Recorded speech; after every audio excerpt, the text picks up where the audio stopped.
Tom? One of the best ideas I ever heard. So when I say Yeah, Peggy? Peggy, did you have a question? Hi, I just wondered if that had been sent to Gmail. I still haven't got anything from email. I'm trying to. I think Terry will send it in a few minutes. All right. I'll just keep checking. She's got the Thank you. documents. She's been a little bit busy. I like it, actually. Yeah. We did find the facts, But so she'll we're get it to you okay. as soon as she can. Just because they're Okay. they're leather, so I think they wear them. If they actually do it. I'd like to welcome everyone to Consortium this morning. Seems like I've been doing this for many, many years, but of the many assignments which I have, I always enjoy this one. I'm Ted Kelly. I'm the director in Provo School District. I direct Special Ed Title I and Technology. And beyond that, I serve on the UPDC and Consortium board, so we'd like to welcome you out today. I just wanted to take a minute because the amazing thing to me, I've been around so long, I used to know everybody. Now I look around and I see a lot of friendly faces that give me courage, and I see a lot of new faces that somehow challenge me in a good way. And that's just what educators are unbelievable when it becomes to that they're visual learners. It really is. I mean, I know with me, someone could come up and smack me, and as soon as the redness disappears, it's like so. It's probably from having 6 brothers and always losing every fight I ever had. You know, it's like you don't learn from that. I'll come smack you if you want. You do that anyhow, and it doesn't work, does it, Don? But I know that when I see something and I can kind of, it can trickle into my brain, it kind of can create thought. And I wanted to create thought on Consortium and on our mission, just real quick. All of you know the change that special ed's been going into. Now, in the old days, the change we would talk about would be the law. And we're still having that change, but we know that that's just here. The change I'm talking about is the number of new teachers we have, the number of new administrators and coordinators that we have throughout the state. It is unbelievably challenging and at the same time alarming. And when I say new teachers, oftentimes, at least in Provo, they're not certified, they're LOAs or they're interns. It changes the face of special ed, if we like it or not. It does. So we have to find a way to say, how do we help this change be meaningful and have a footprint, meaning that as we operate, people learn from our good habits. Well, see, that's what I think Consortium is. I think Consortium's a way for old farts like me to come and try to set a good example or two to new people that feel more than overwhelmed. I remember the early days, oh my gosh, a lawyer called me. Now it's the old days and it's like, okay, you know, a lawyer called me. Years of experience have given me a perspective to handle stress, but the challenges remain the same. And in Consortium, my colleagues that have been around for a long time, we have a huge responsibility because it's not only what we say, but it's how we act that we mentor by. Okay, it's the message. It worries me, you think about all the new people we have in the state and in our schools and in our districts. And with all due respect, the 15% of the people that will never leave are the people I want to leave. You all know, every one of you live the same life I live. And it's probably not 15%, but you get the message. So what do we do when we have all these new people? It's all that more important that we understand what the basic floor of opportunity is in special ed. So when we set standards for operation, we show through example our new teachers that this is a standard we expect. We don't ask you to perform it, we expect you to perform it. If not, who do they learn from? They learn from the people with the attitude. So I know in Provo we're putting huge efforts in appropriate supervision. Our mission is to help teachers succeed, but it's also to help a few move on when they choose not to. Okay? So as a consortium, we need to look at that. We need to look at old topics to create new conversations. Like, we need to understand some standard operations. Every one of you have a chance to inherit a blue folder and an IEP from Provo. You know that, don't you? You know what? If we don't do our job right in supporting our teachers, and so that they understand what service is, what placement is, what's the purpose of an IEP? You could inherit an IEP that we write things down that tie your hands in unbelievable ways. This year we got an IEP on a moderately disabled child, and the parent, I don't want to use difficult because we didn't find this parent difficult. But parents are like everyone else. They try for the most in their understanding. Well, this child came with a full-time aide on the IEP. Full-time. And I think it was Morgan that called the school and talked to the principal, and the principal said, "Oh my gosh, this is the worst kid we've ever had." And it's like, why did you even classify him special ed? You know? So we have to make sure that we set examples and understand our standards, and that old conversations we think people understand. You guys, there's enough new people. There's nothing that is for granted. Okay? We have a lot of young people that will go somewhere, and we need to push them, support them, and encourage them in the right direction. With that, I'm going to give you a visual clue that will hopefully help you remember that. Here goes. All right.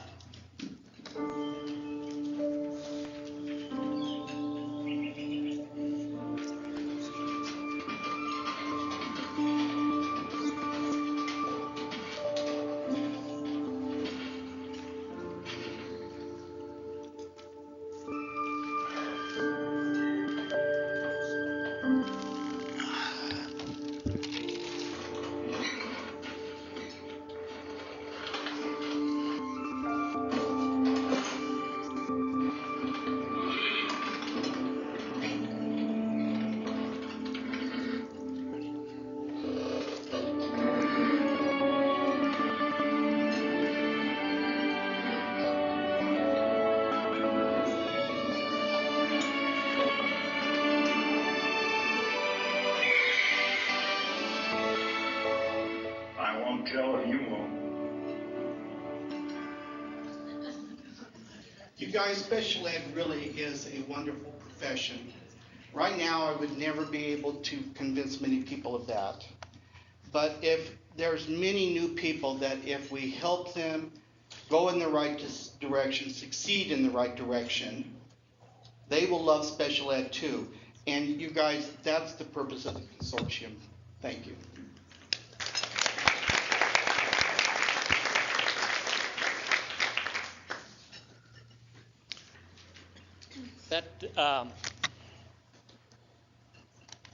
That video clip helps a lot with what we're talking about today. What we're talking about today is coaching.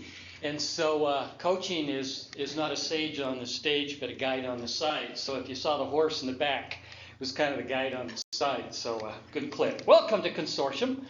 I was running some slides this morning, which is helping you understand the purpose of Consortium and why we made it. So there will be a quiz later. Hopefully you're paying attention. Hope you all have a folder. And I have been trying to learn about adults' learning strategies. And so I'm not going to read to you what's in the folder. I'm going to give you the responsibility. Here is the roll. And I'm going to start this right here, and you'll sign in the roll. We want to make sure that we know who's here. Let Let's start with the special educator. Michael, do you want to come up and introduce the educator for September?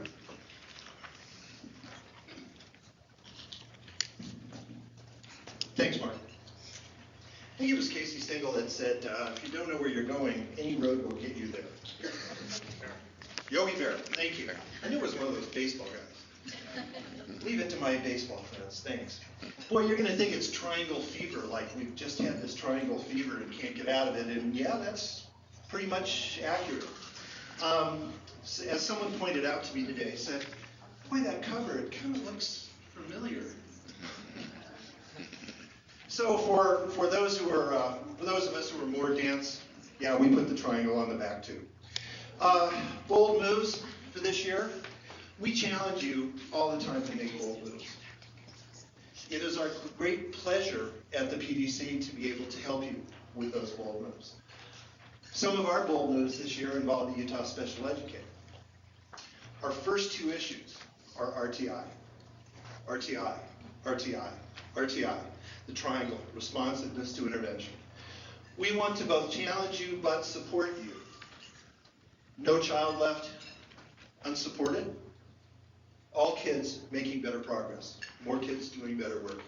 The Utah Special Educator has a number of national articles, but also local. Our second issue, which will be out at our next consortium meeting, we're going to highlight some districts in Utah who have taken the plunge, who have made some excellent progress towards RTI, responsiveness to intervention, tiered instruction, some synonymous terms for some of you. If you are doing some great things and we haven't heard about it, that would be pretty unusual, but I'd love to talk to you about that, okay? And we have some great articles this month from peers in the Utah Personnel Development Center about coaching, about instruction, about responsiveness to intervention and how it works. So we want to challenge ourselves to make bolder moves and to ask more purposeful questions. There is also a late flyer that was just put on your table. It's not in the folder, but you can put it in the folder. Conference RTI for All. All meaning academic language learners. What is the difference in instructional need between a student with learning disabilities and students who are CLD, culturally, linguistically diverse? Their needs are the same. They need language-based instruction. They need oral language development. They need vocabulary instruction. And that's what we're focusing on at this conference. So if you want more information about that, please see my partner, Suraj Sayal. Thanks.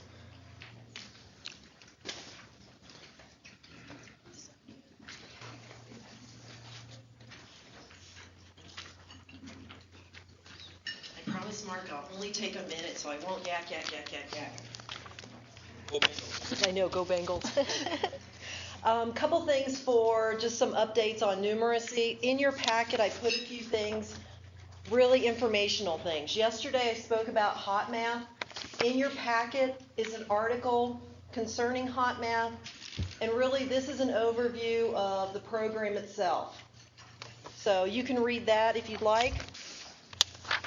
In your folder is a flyer about the math forum, and we spoke about that yesterday. You were all invited. I will also send out an email reminder about this. Finally, the last thing in your folder, math related or numeracy related, I put in here a new essential concept list. As we know, and we'll talk about this more with the math forum, the elementary math core is dramatically going to change next year. A lot of districts are looking at teaching to it this year.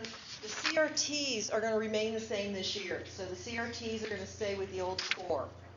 So it's your choice how you go about that. But the core, the math core will change for next year. Yes, ma'am. The CRT will be last year's except for the pilot part. Right. The pilot will be on the new core, so it's essential that we both. Exactly. Gotta love it, huh? So on this, special ed teachers especially find this helpful, the essential concepts, because they don't have 5 pages for every class. What I tried to do is say, chunk it together, what are the essential ideas per grade level? So this is for the new core. You'll mainly see the changes in number sense. So for elementary, the number sense computation changes dramatically. So if you're looking at kindergarten, first grade, second grade, and you're like, oh, we didn't do that before, this is for the new core. Finally, last thing is sort of a present or a gift for districts. Over on the table, Cheryl spread out for you. It has your district name on it. I think Ann's up here. This is Weaver's. The new core is based on the NCTM focal points. Focal points you can download free online, but books are always fun to get. So I ordered each district your own copy. I think it's really important that we're familiar with this. NCTM really tried to take each grade strand, K2, 3, 5, 6, 8, and chunk it and say, what are the really important things instead of trying to teach 5 big things. It's hard to teach probability in second grade when they're really not clear about fractions. What are some more important things? So this is how our new core came about. So there's a copy on the table for one for each district.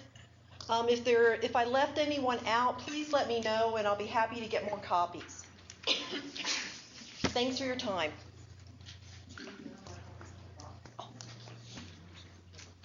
Okay. In St. George, last spring, I did a consortium needs assessment. So the way we're structuring consortium this year is based on the feedback you guys gave us. So we want to be able to respond to what it is. So the number one vote was last year, you said, we want to have some focus on coaching this year. Number 2 was numeracy. So consortium in November will be numeracy. And then the third biggest vote getter was teacher retention. So in December, consortium will focus on teacher retention. And I think we're going to turn that into a musical. It's going to be teacher retention, the musical. And, because High School Musical's big, so Dan and the Divas will be working on some musical numbers, and it should be real exciting, so make sure you come. I want to make sure you know that the consortium meetings, when they're not in Park City or St. George this year, will be at the Best Western Garden Inn on 6th South as you get off the freeway in Salt Lake. We've reserved a block of rooms for people that are traveling. We had some problems scheduling the Larry H. Miller Center this year, and it was either have some there and some other places, but all of the consortium meetings this year will be at the Best Western Garden Inn. You have a flyer in there. So, today, we have taken what should be a 3-day training on coaching and compressed it into 3 hours. So hang on. The other feedback piece I got from you guys last March in St. George was we want to see some local people doing what it is you're talking about. So we decided to call this Spotlight. So each consortium meeting will have some spotlights. And so today, when we're at towards the end of our presentation on coaching, we've got a couple of groups that will be spotlighted. One will be the UBI coaches, and the other is the Millard School District peer coaching model. So that'll be the spotlight today. So you can look in your consortium folder and you can see the agenda. So here we go. You asked for it. Now, you have to be as old as I am to understand what this is all about. And there's probably a lot of people here that are going, huh? 1950? Yeah, but I remember a TV show, Once Upon a Time, that's now morphed into the Discovery Channel. But there used to be, now Beth remembers kind of, and Ted really remembers, and a few people around here remember. But Art Baker, You Asked For It, was the host of that. And people would say, we want to know something. He would do a whole show on You Asked For It. So the reason we're doing coaching today is because, all together, you asked for it. Coaching was identified as the greatest need in our spring St. George Consortium Needs Assessment. And Peggy, will you give me a thumbs up? Are we doing okay in Washington County? Good. All right. Great.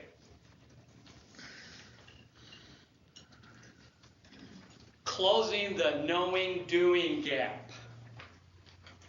This comes out of an article by the DeFores in the most recent issue of the Journal of Staff Development. The most pressing issue confronting educators is not a lack of knowledge, but a lack of implementation.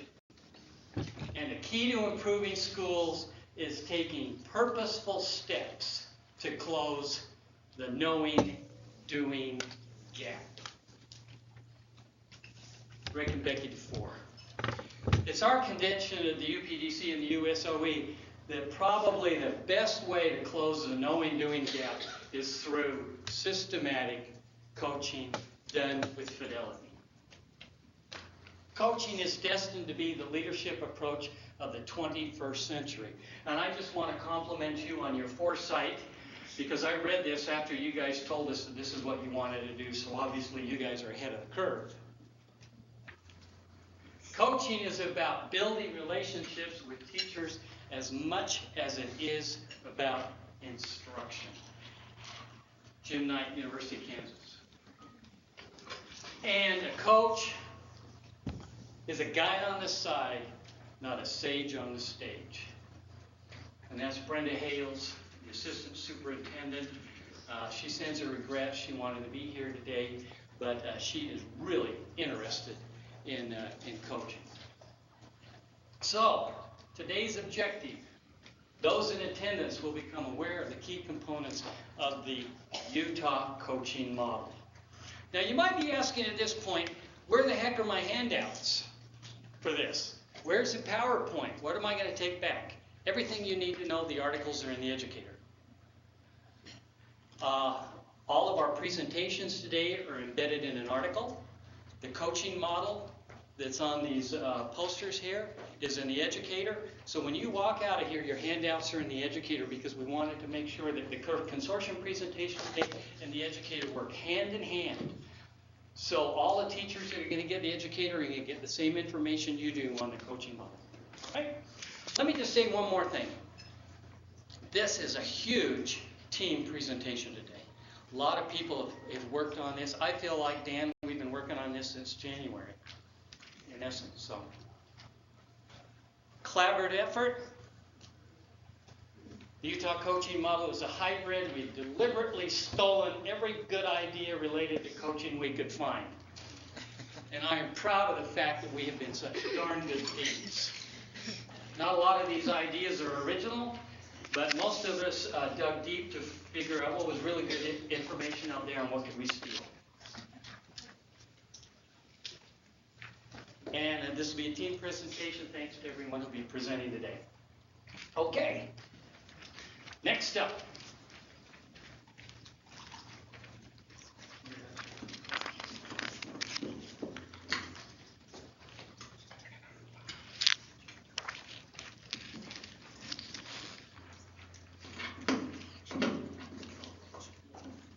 Good morning. How is everybody doing?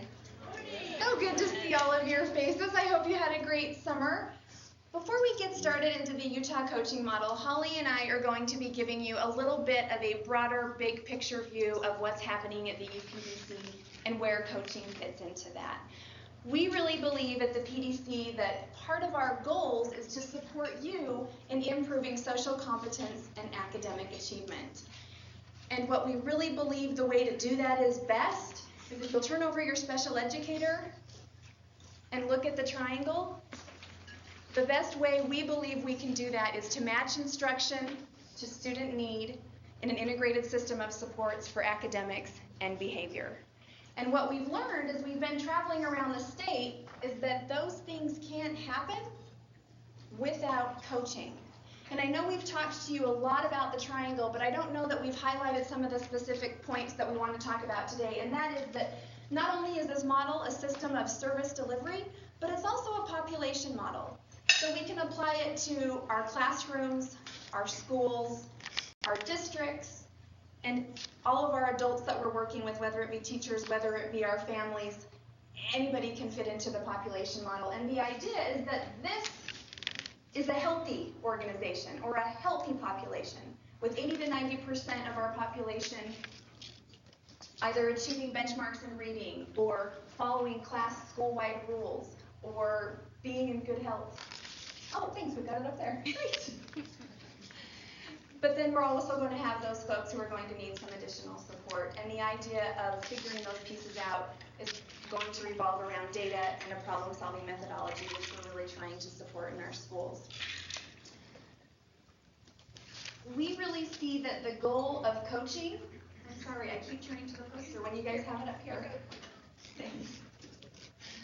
When we're talking about coaching in a system such as this with an integrated academic and behavior focus, the goal of coaching really is to increase fidelity and build capacity. And we're going to talk more about that as we get into the specific components of the coaching model. And as we get into the components of the coaching model, we want to talk to you about the innovation process. Do you want this? Can you hear me okay? There you go. I'm not so good with these, but I'll practice with you guys. So we want to talk about the innovation process, and Carol Anderson talked briefly about this yesterday in Lee and showed a diagram that you're going to see a lot this year because it's really helping us to practice what we preach, and that is to have, I'm doing the same thing you did, to have the academics and behavior come together with fidelity for coaching. Like Mark said, we don't want to have a sage on the stage, what we want to have is a coach on the side. So the first step in the innovation process that we followed for coaching, for gathering information from you as to what your needs are for this year, is identifying what the outcome is. What is it that we hope to accomplish? The outcome that we hope to accomplish, Amber showed you a moment ago, is the outcome of increased academic success and increased competency in social behavior. So looking at those two pieces are why we do what we do. Why schools are the way they're set up, and why the services are delivered in the manner that they're delivered. The second piece in the process is data. With data, we ask the questions, does the data we have, are they accurate? Are the data that we have telling us what we need to know? Do we need other data? Is there other data available that we could use to look at this? One thing that I've learned in my job at the UPDC is there are some really savvy educators out there collecting data. Another thing that educators have told me is they'd like some more help on knowing how to use their data to translate it into instructional practices. So a lot of data being collected, and what the most regular request we get is, here's our data, help us. What do we do? So the next step is practices. We have our data. The data says we need increased fidelity for instructional practices. The data in Utah says we have a lot of unlicensed teachers. We have a lot of people who are needing supports with their practices. Practices are what we do to support student behavior. For example, a school district may say, you know what, we've got a lot of kids who are struggling with reading, and specifically, we've got a lot of secondary students struggling with reading. Our data has showed us that. The outcome that we're working towards is improved academic achievement. And the practice that we want to select is we want to implement language and rewards in our secondary settings. It's a great direction to go. Language and rewards is research validated, it's scientifically based, has good data behind it. But the next step is the crucial step. And this is the step that coaching comes into play for. This is where the C for ABC happens. And this is what Jenny and Dan and Mark and Bruce are going to talk to you about today. And that is system supports. Supporting adult behavior. That's what a system support is. Increasing the likelihood that adults will be able to carry out the practices based upon the data that will meet the outcomes that we're trying to meet. It's increasing fidelity, increasing the likelihood that the key components of an instructional practice will actually happen in the classroom setting. That's what coaching will do for us, and that's our goal. So I'm going to go back through what the circles mean for us. We have our outcomes. We have our data to support decision making. You're going to see a trend here. You're going to see a lot of support coming up because that's what professional development is. And that's what Consortium's aim is. Our aim is to support LEAs in improving practices and in adjusting to the needs that come through the pike, including new legislation. Supporting student behaviors is what our practices intend to do. And finally, supporting staff behavior. which is what coaching intends to do. Now I'm going to turn the time over to Dr. Dan Morgan to talk about coaching.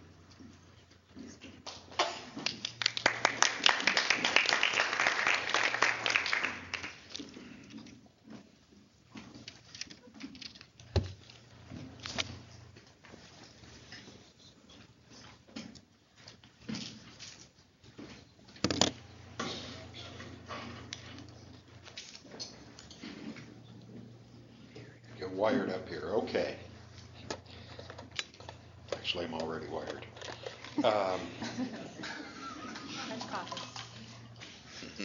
Too much orange juice. Again, good morning. We have a mission here today. And certainly part of that mission is to generate some enthusiasm and some understanding about coaching. You know, my part of the presentation is to get you to start thinking about coaching, like it says. And I want you to start. Another thing you'll hear a lot in the subsequent presentations is central to coaching, any kind of coaching activity, whether it's athletics, art, life coaches, and in education, reflection. Reflection is really big in coaching. And I want you to start reflecting and start thinking about who do you think about? We'll get to the what's later. But who do you think about when you think about a coach? You know, is it somebody famous, a famous coach? Somebody you know right now who may be not so famous, famous to you, but not so famous to everybody else. Somebody you knew back when.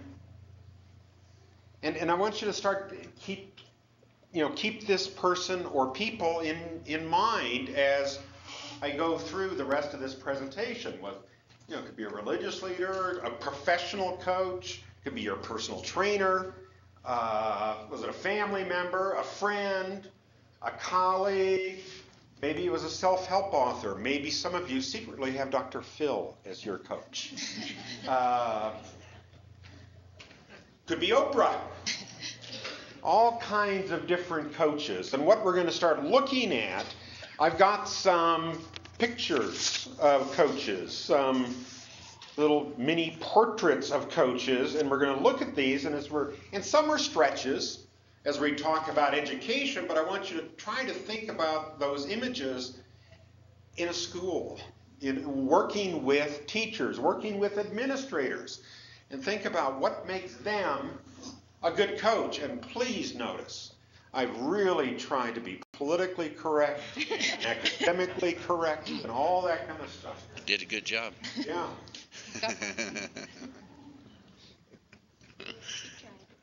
Good job. It'll come. There we go. Okay. Why is she a good coach? University of Tennessee, most victories in NCAA history.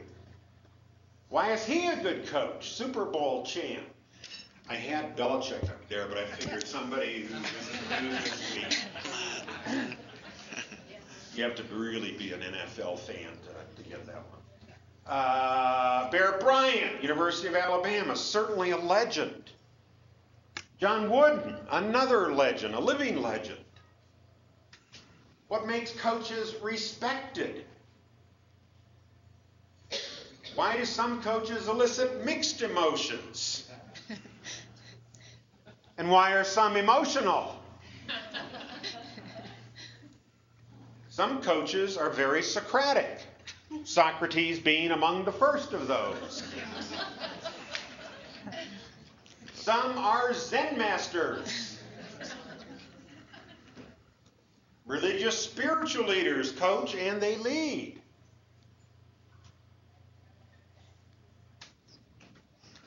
Moses did some coaching too. Presidents have coached. I wanted this slide to pause and not come in, and I was going to have you guess which president I was going to put up there. Again, very safe choice. Some coaches, are influential and are influential coaches. Some coaches are infomercial coaches. We have everyday coaches. Did I skip one? Nope. One more. There we go. A piano teacher, a little league coach, a basketball coach. We have calm coaches. Right. Nurturing coaches. Sometimes. Sometimes a coach coaches very explicitly. And sometimes less explicitly. Not a good picture.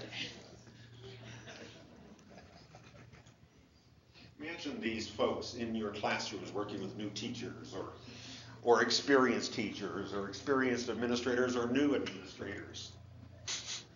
So what is an instructional coach? We've got fancy definitions. Mark has already shared a definition, which I sort of classify in the moderately fancy, pretty straightforward category. Here's a fancy one. To coaches to meet colleagues where they are and explicitly support them in achieving the goals they set for themselves. Someone a little fancier, a way of thinking, a way of working that invites the self and others to shape and reshape their thinking and problem-solving capacities. It enables people to modify their capacity to modify themselves. I'd have a hard time introducing myself. Hi, I'm your coach, and my job is to modify your capacity to modify yourself. We have to come up with some other ways of communicating, and I think we have those. I usually tend to go to things like the dictionary, and I didn't even go to the dictionary. I just typed in coaching in a Word document, pulled down the little pull-down dictionary, and it said it's somebody who trains, somebody who instructs, somebody who guides. And I think that's a nice, capture of what a coach does. We can't have this discussion about coaching unless we also mention mentoring. Yesterday, new special ed directors were introduced to their mentors. A number of you probably, formally or informally, have mentors. Some of you may be mentors. So, does that mean you're not a coach? What about this is especially relevant to new teachers, because most of the terminology with new teachers talks about mentors. And it's only been recently has the C word, the coach word, been added to the discussion. Little side story. Who was the first mentor? Was that hello, or did you know the answer? Do you know the answer? Oh, that was just a wave. Okay, I thought you were saying I know. That'd be the serpent? Yeah, the serpent. I said, yeah, the serpent in Adam and Eve. Yep. I've had too many biblical references in here. Got your I was mind going. thinking maybe it was Eve.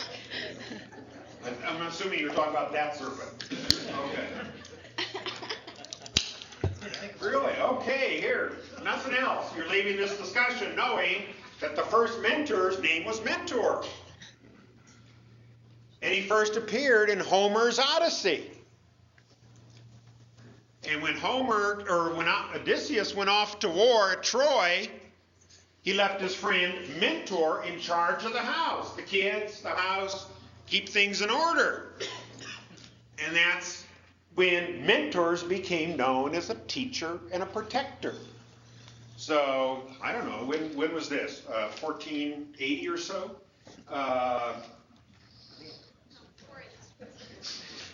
Just seeing if you were paying attention. So a question. Does a new teacher need a mentor who coaches or a coach who mentors? need both. All wrapped up in one individual. We don't need to create a new job category. There aren't enough people to go around. We need to do both. Again, a little more dictionary work, just to reinforce the point. For coach, synonyms are trainer, teacher, instructor, tutor. For mentor, synonyms are teacher, guide, tutor, advisor. Pretty close. But teaching is the common thread. Mentors, mentor, and coach. They teach. Coaches coach and mentor. They teach. Teachers teaching teachers. And I think what we'll start seeing are mentors / coaches. How does a coach teach? Just like anybody else teaches well. They have expectations, they demonstrate, they explain, guided and independent practice, and they give feedback. Most good teaching requires feedback. We've already seen John Wooden's picture. Here's his definition of how he developed 8 laws of learning. To make sure the goal is achieved, I created 8 laws.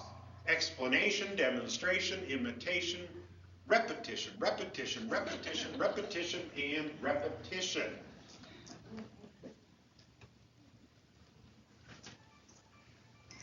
We've had discussions as we've been working on this, as Mark said, since January, and as we've been in the office, as we've been reflecting and interacting with others, the issue of is coaching, mentoring, an art, or is it a science? And I've been reflecting on this as well. We have, think about art. Michelangelo, the other guy, Da Vinci was an artist. Monet was an artist. So was Jackson Pollock, an artist. Music side, Beethoven, Brahms. That's all I know there. Tchaikovsky, okay. Tony Bennett, an artist. Bette Midler, an artist. Christine Aguilera, an artist. And I'm with it, 50 Cent, an artist. All different. Sorry? 50 cents. 50 cents. 50 cents. 50 cents. You tried, Dave. You're still with it. You're still with it. Snoop Dogg. Ludacris. That's it there too. But when, it's different, and it's a different, they take different approaches to their art. Mentoring and coaching is an art, and it's also a science. We know some things about how to mentor and about how to coach. But it's what that person brings, that mix of their heart and their soul and their skill, is what makes for an effective coach. Why coaching? If you've been paying attention just a little bit in education over the last few years, coaching is really hot, okay? And I'm almost somewhat reluctant to talk about it as, it almost sounds like coaching, and I think we heard this yesterday, or I've heard it this week. It's the next big thing. It's a big thing. I'm not sure if it's the next big thing, but it's time. And one of the reasons it's time, certainly, and there are lots of different reasons, but we do have sort of a concern with performance, a concern with outcomes, a concern with achievement, and a concern with accountability.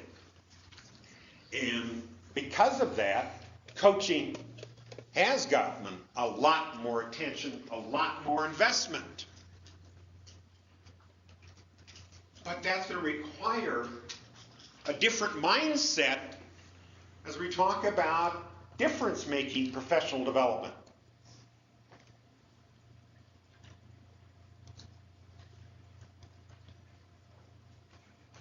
Difference-making professional development among the first characteristics, it's ongoing. That doesn't mean 3 times a year. Ongoing means ongoing. Not quite 24/7, but it means frequent. As close to home as possible. What's home? For teachers, it's their school. And even closer to home for those teachers, it's their classroom. And it focuses, the topic is implementation with fidelity, the way it's supposed to be implemented, of evidence-based instructional practices. This little chart is over there in the blue, and I believe it's in the special educator article as well. Let me just quickly try to translate what all this says. Okay?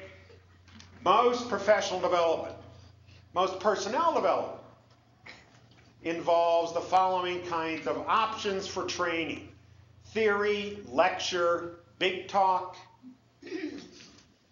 That professional development could include theory and some modeling. The modeling could be live. Let me show you how to do this. It could be watch the video, watch the DVD. That's modeling. Some can also include practice. All right, now that you've seen it, let's practice. Let's break into groups and let's practice. Let's role play. Let's rehearse.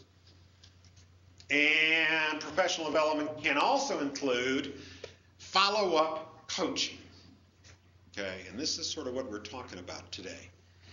And then there's different kinds of awareness and understanding, or different levels of outcome.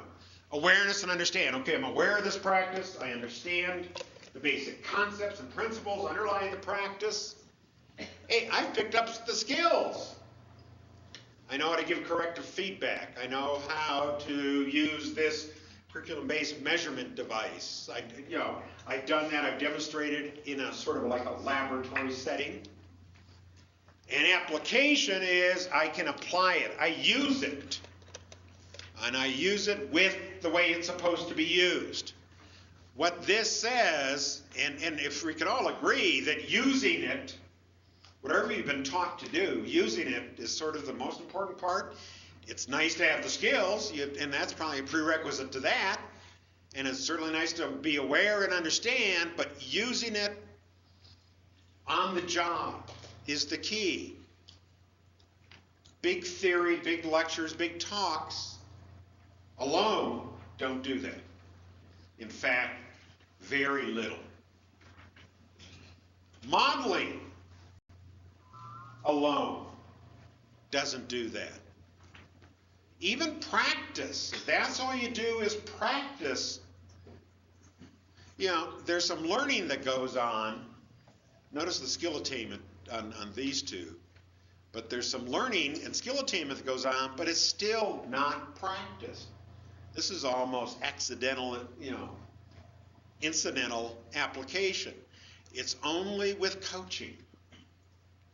Follow-up, ongoing, close to home, sustained coaching with fidelity that you get application.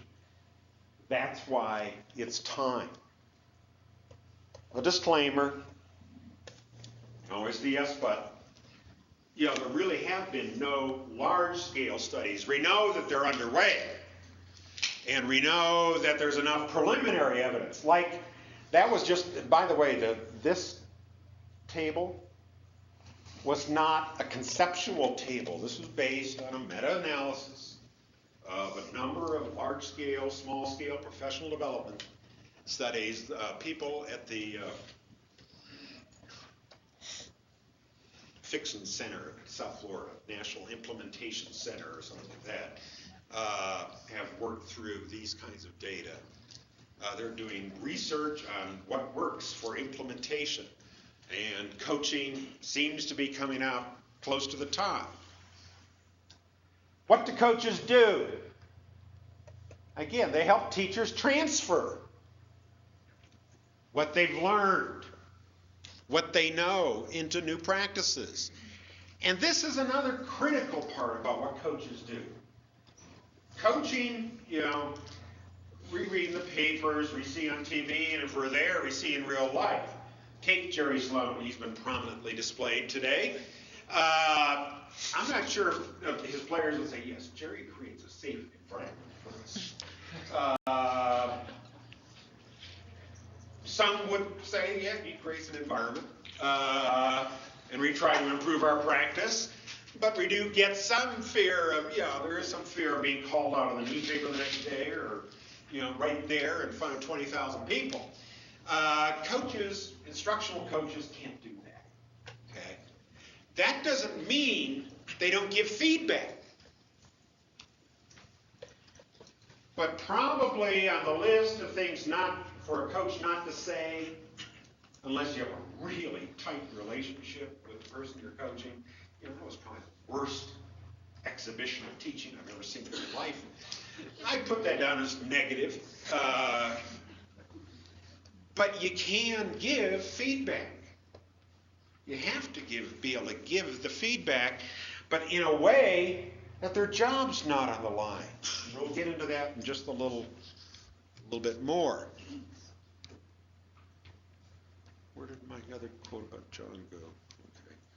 Okay. What do coaches do?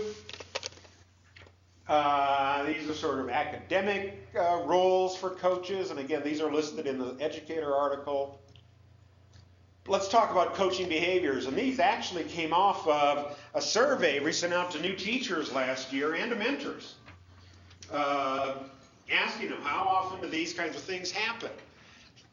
Observation's huge for coaches. Giving suggestions, eliciting suggestions, problem solving to get to suggestions. Encouraging moral support, clearly important. Individual concerns that the teacher might have. What are the challenges? What are some solutions? Helping, the teacher figure out some ways to assess the learning needs of their kids. Modeling and co-teaching can be huger. Sharing plans, instructional activities, instructional materials. Providing feedback, verbal, written, nonverbal, and non-judgmental. Okay? The communication, we have a lot of electronic devices these days. What skills do coaches need? They need to have some instructional skills, clearly. We'll break these down. Interpersonal skills. They have to have instructional coaching mindsets, I call them. What are some of the instructional skills? It would be difficult. You've read about, that person never played the game. How can they coach? That really, sometimes that doesn't apply. But I think in schools, working with teachers, working with administrators, that does apply. You have to have that credibility behind you. They have to be knowledgeable. I don't think you want to coaching on some, fly-by-night wacky instructional practice. You want them giving coaching advice about evidence-based practices.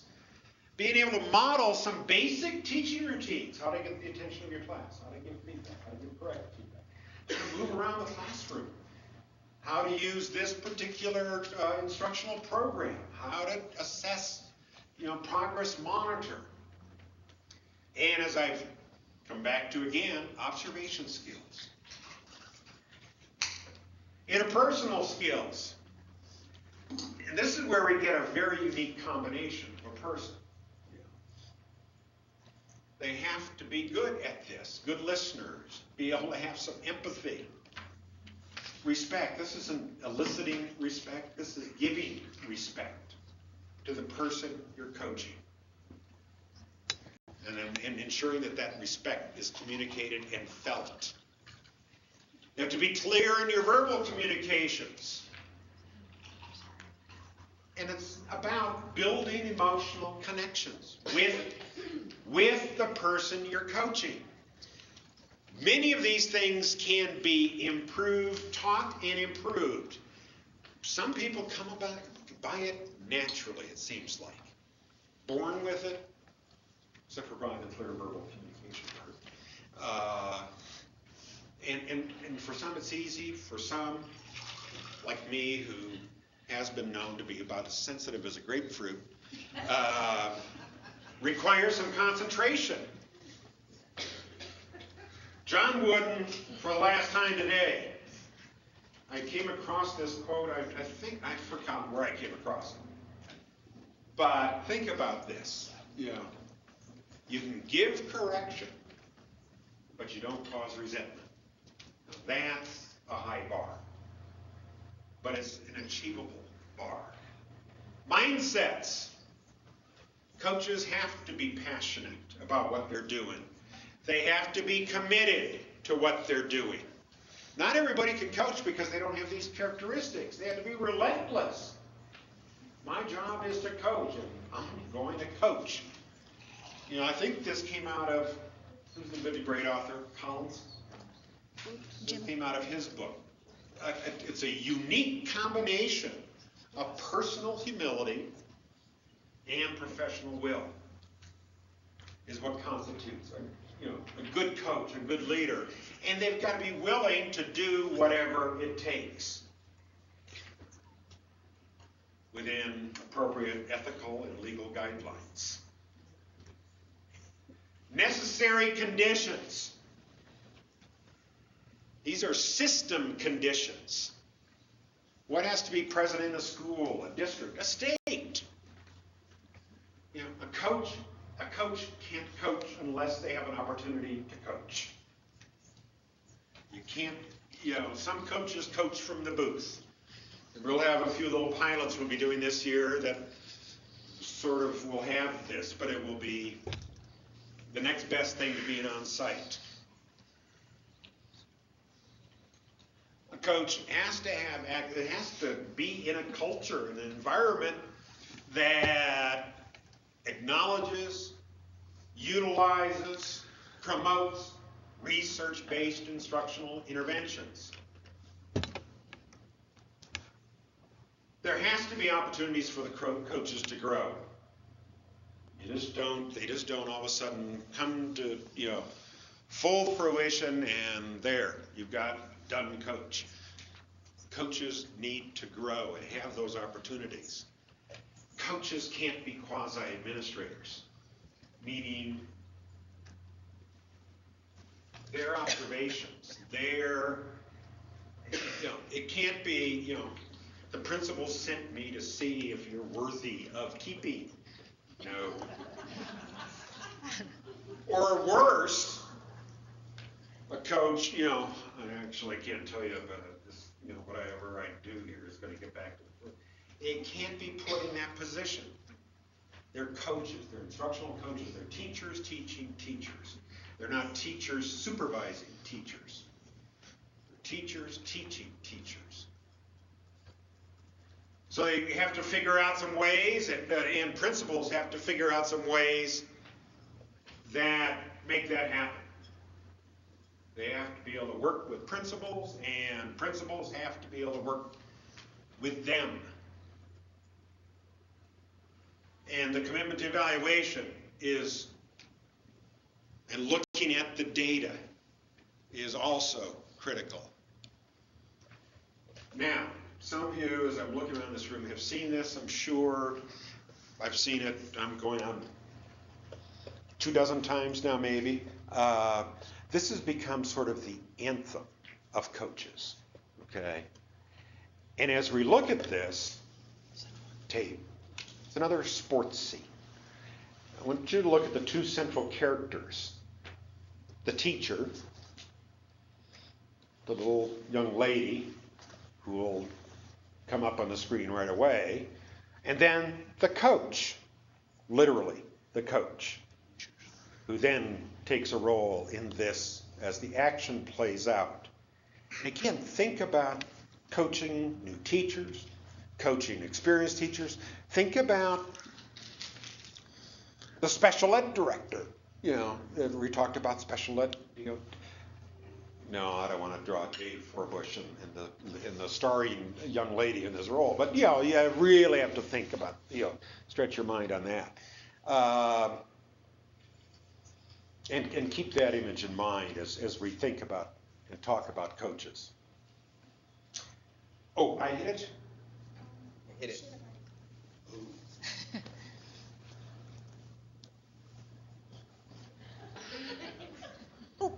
Good coaching, Terry.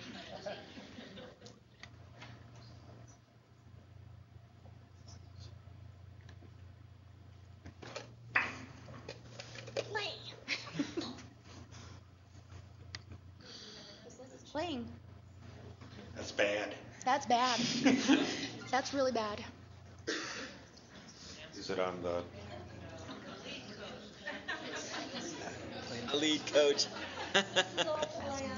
From the booth. From the booth.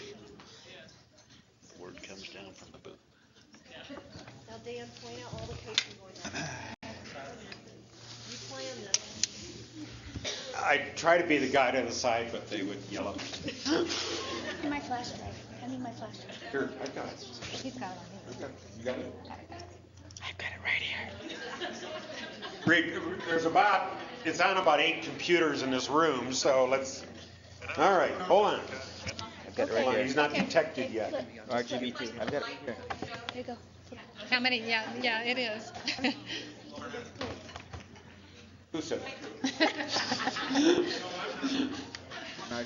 There we go. Ready? Okay, ready? Can you remember what I prompted you about? With our national anthem, please welcome, as voted by you, the fans, our winner of the Toyota Get the Feeling of a Star promotion, Natalie Gilbert.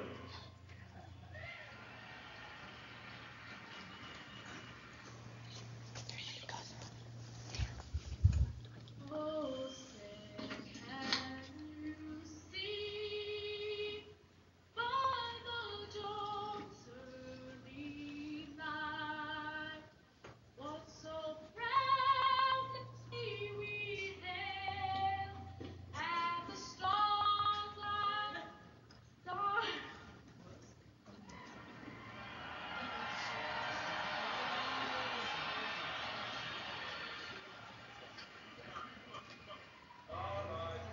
Starlight, flags gleaming, blue stars stripes and bright stars, moonlit perilous by, o'er the ramparts we watched, were so gallantly streaming, and the rolling red land,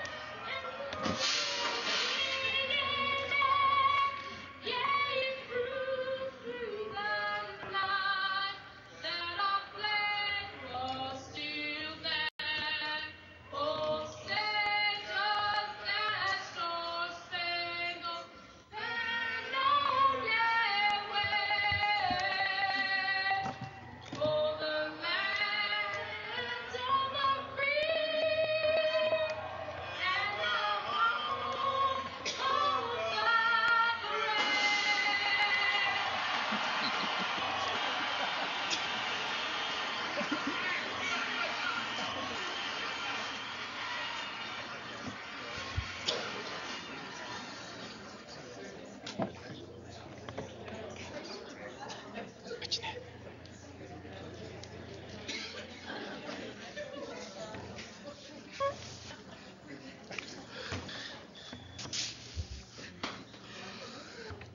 Well, good morning, everyone.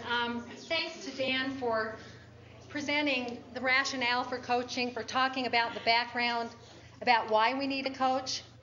And that last video clip, I hope it was worth waiting for. I know when I see that, it helps me think about the idea that coaches really have to be versatile and have to be willing to think about the person they're coaching, okay, to bring them along. So during this portion, myself and Bruce and Mark are going to talk about our coaching model, Utah's coaching model that when we say this is Utah's coaching model, we've had input from people from all over the state in helping us design a model that would be very versatile, that would be something that could be used in any kind of a coaching situation, not just with teachers, but with paraeducators, not just with one person, but sometimes with groups. Okay, and so we wanted it to be flexible. And so it is a hybrid model. It's something that, as Mark was saying, we stole from many places. We've tried to acknowledge where we've stolen from. And so I'm going to talk a little bit about our hybrid model and give you some background about where some of our pieces have come from. It won't be everything, but it'll be the largest pieces. And then I'm going to speak about differentiated coaching, meaning coaches need to be able to walk into a situation and coach on the spot according to the teacher's needs. And the last part will be where we show the components of our model of coaching and go over our graphic. And before I get started, I want to thank, I don't think Terry's in here, is she? I was going to comment that Terry Mitchell is the one who has really helped us with all our graphics today. And so our triangle graphic, our coaching graphic, she's been the person who's listened to everybody and then designed something only to have us say, no, that needs to be changed. So Terry's out of the room, and Terry, I'm letting you know that our graphics are thanks to her. And as we do this, we're still creating this model. It's really been fun to work together, sometimes frustrating, to work together as things change. But we still like each other. But we do still like each other, and Terry, I adore you.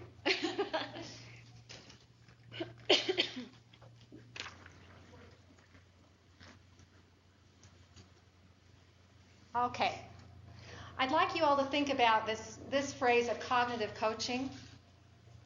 And raise your hand if you've had some training in this, in cognitive coaching. Raise them high. My guess was that most of you have had training in that, especially many of you have gone through Mentor Academy. I know that's where I was first exposed to cognitive coaching. It's something we still talk about today in Mentor Academy. That cognitive coaching that in the 90s, they certainly weren't the first people, Art Garmston and Bob Costa, to do coaching. But they really had the impetus to push it into the limelight. So cognitive coaching, certainly our model owes a lot to cognitive coaching. And it's the idea, these are some of the concepts that we agree with coaching. That as much as possible, coaching needs to be non-evaluative. That coaching really is the art of questioning. The art of knowing which questions to ask, how to ask the questions, and how to do what Dan talked about, question and maybe provide feedback without causing hostility or causing a person to step back and not keep trying. Also, this last piece here, that awareness of one's thinking is required in order to change. Okay, that ultimately a person needs to change their thinking before their attitudes and how they really believe if they're going to be able to change their practice. So that's pure cognitive coaching, and much of this we've built into our model.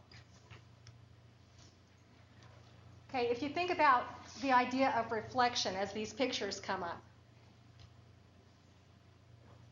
Okay, it's being able to stand and still be able to observe what is going on. And it's very difficult to do that. Another person can help you reflect and go from where you are to where you want to be. So reflection is huge in cognitive coaching, the idea of reflecting. And we believe that. We believe that ultimately reflection is important. But people need to be able to have the skills to be able to put into practice what they've learned. Often that has to happen before reflection can be built in. Okay, another key component of cognitive coaching that we've built into our model is the idea that coaching is a cycle and that you don't just go into somebody's classroom and watch and then tell them what they did wrong.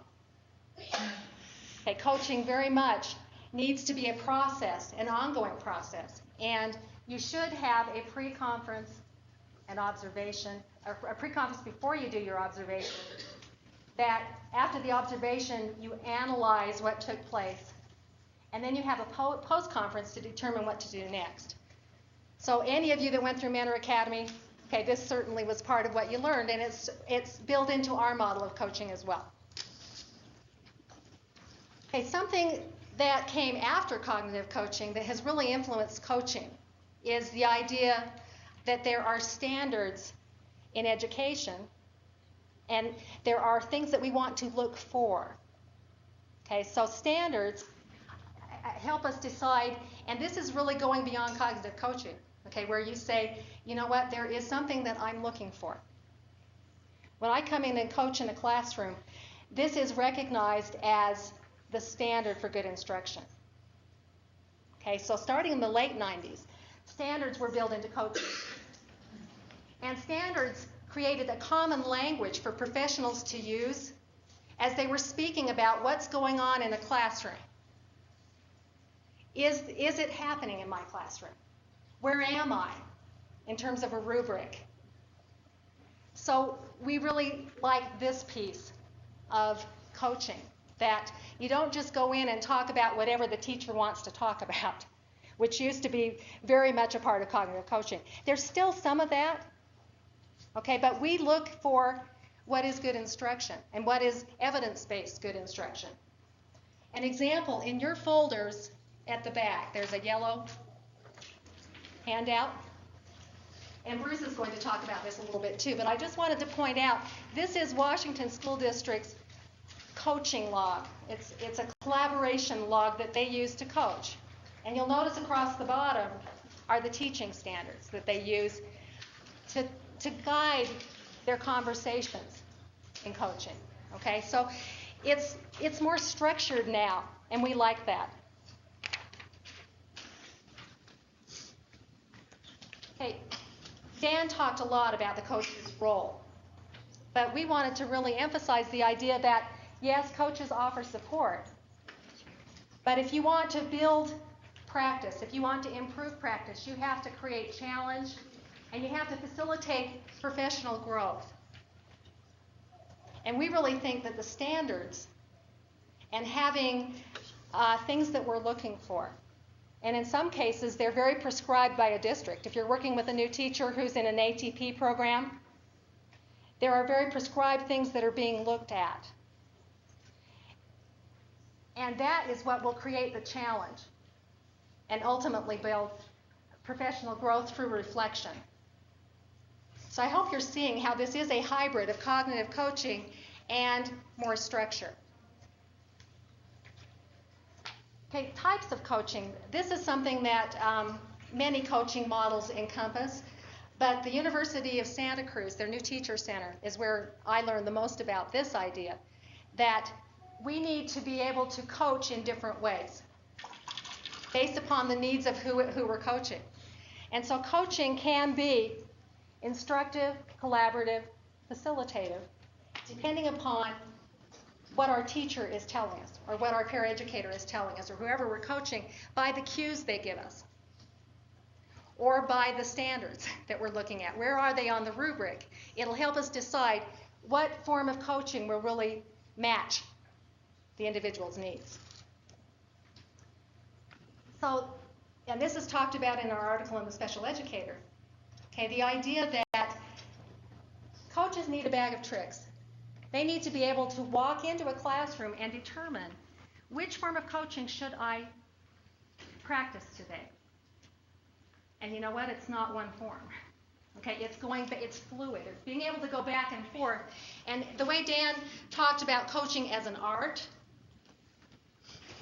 that art piece of knowing, matching what I do to the person's needs and being very cognizant through observation of what will help them the most. So for a new teacher, we might start instructive coaching because they're telling us, you know, please help me. I am overwhelmed in this situation. I need you to instruct me. Will you give me advice? So instructive coaching often is asked for. Sometimes it's required. Sometimes people don't know that they're in need of instructive coaching, and it's an art to be able to do that without causing hostility. Okay, but instructive coaching would be where the coach really is guiding things. Teacher wants information, and the coach offers suggestions and choices. Choices are good in instructive coaching to say, well, you know, I've seen this and I've seen this. In Mrs. Ralph's classroom down the hall, this works really well. What do you think? You want to try one of those things? You still are not authoritarian. Okay, but instructive coaching, the thing is, it can lead to dependence if you stay there. So instructive coaching is a method, but it's not the one you want to stick to. The goal would really be, in order to build reflection, we would say you want to go from instructing to collaborating, where you talk together, ultimately to a facilitative stance, where you ask questions, where the teacher solves their own difficulties. Ultimately, that's going to be the most growth-producing method of coaching. Okay, so instructive coaching, collaborative coaching, the teacher and the coach speak together and go back and forth a lot more. It's real equal in terms of amounts of conversation in collaborative coaching. Facilitative coaching, the teacher directs the flow, the teacher being coached, the coachee. Okay, and they're the ones who ask more questions. They're the ones who very much decide, is this something I'm going to do or not? Okay, and this is where we would see the most growth in terms of practice. So this is an introduction to our concept of differentiated coaching. It's not necessarily in the model that we have over here and that you have in the special educator. It's not necessarily written there. We just wanted you to know that we believe in that. Differentiated coaching according to the needs of the situation. So think of teachers you know. Could be a new teacher, okay, somebody who really tells you verbally and by their actions that they need instructive coaching. Okay, maybe it's somebody who has more experience. And as a coach in their classroom, you recognize that instruction isn't necessarily required here. Let's just have conversation. We can collaborate about the data that is taken and determine what might be the best course of action. And I thought you'd like this picture. Could be a very seasoned teacher who maybe just needs help with finding new ways of doing old things. And perhaps this seasoned teacher still needs instruction. Collaborating will still help, and facilitating will help. So that fluidity of method is really critical in good coaching. And as I look around this room, I know some of you coach a lot already, and you probably feel like you're still learning. Okay, what I love about coaching is the idea that none of us have it all down. All of us can learn. All of us can help each other. And it's really culture building in a school where coaching takes place, where conversations about student learning with data take place. And people speak together about, let's change this, and how do we do it? And it's hard work, but we can do it together. Okay, another part of our hybrid model came from the University of Kansas, which many of you know has had a lot of influence in special education. Okay, but University of Kansas, or KU, they call it KU even though they go by University of Kansas. They have an instructional coaching center that several of us had the chance to visit. And KU defines instructional coaching as this: an on-site professional developer who partners with educators to identify and assist with the implementation of proven teaching methods. For many of us, when we went to Kansas, it was kind of like Oh, you mean it's okay to instruct? It's okay to tell somebody that they're not doing something that's research-based and show them how? Can you see how cognitive coaching wouldn't allow you to do that? Kansas, the University of Kansas really helped us with that idea that instruction can be built into your coaching model. They also emphasize partnership principles, which this builds on what I learned through cognitive coaching about building relationships and relationship skills and communication skills. I think the heart of his partnership principles would be that colleagues working together each can learn. And a seasoned teacher or an experienced teacher can model for a teacher who's learning something. And they both can learn together. Okay, modeling does not have to be like this, where the expert is here, because when you come together and talk about it, you are on an equal stage. Jim Knight talks about strategies to reduce the gap between two people. So as you're coaching, what can we do to really have a relationship where we trust each other, but we still are challenged to grow?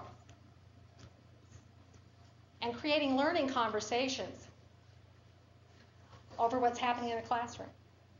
Okay, so we don't complain, we don't admire the problem. We look at the data and together we say, what might help you improve your practice here? Ultimately, it's what's best for students and the outcomes of students. Okay, so adding to our bag of tricks is something we built into our model, is that, and what we learned in Kansas, is that modeling of proven instructional practices is really important. Okay, you have to have that practice, as Dan showed us in his chart. You have to have that practice along with coaching if you're going to change the way teachers instruct. So anybody who models, it might be the coach who is modeling, it could be another expert teacher, and you have that person, they are an expert at the instructional practice. But they're not an expert at working with that teacher's students. Okay, and that's where the teacher can really guide and say, well, my students, this is what I know about them. And you really need to do this, okay, before you model. So they have a conversation, the coach models the practice or another excellent teacher, and then they have conversation. They might co-construct the form. Okay, they might together decide before the observation, what are we looking for? How are you going to take data? Or it might be a form that is prescribed by a program like the Alternative Teacher Prep Program. It might be a very structured form that is already in place, but you still have conversation before the model lesson about this is what is expected. Okay, this is what my outcome is for the lesson. And after the lesson, you decide, was the outcome reached? Okay, but modeling is part of a bag of tricks that coaches need to have. We love that about the Kansas model, because we really feel like so many teachers, especially the new teachers, that all of our districts are having to train, and many of whom who don't have a license. Okay, they need to have modeling, and coaching with modeling we think is really a great tool. Another piece of the Kansas model is the collaborative exploration of data, and Bruce is going to talk more about that. But it's the idea that, yes, we take data, but when we talk about it, we are partners. We practice our partnership principles. Okay, so for Utah's coaching model, I'm going to talk about the base of the model and the pre-observation. Okay, right. Okay, here is the entire model. First, we have the startup to coaching. What needs to happen before you implement coaching. Then, once a coaching session is scheduled, you have a pre-observation meeting where you talk about what we're going to do in the observation. The coach observes the lesson. Sometimes the teacher observes the coach. Then there is the collaborative exploration of data. And in the special educator, we call this possible responses. We've changed it to actions. We think that is a better verb or a better noun. Okay, possible actions that we might take based upon the coaching that we have observed. And that actions could be these kinds of things that Mark will talk about.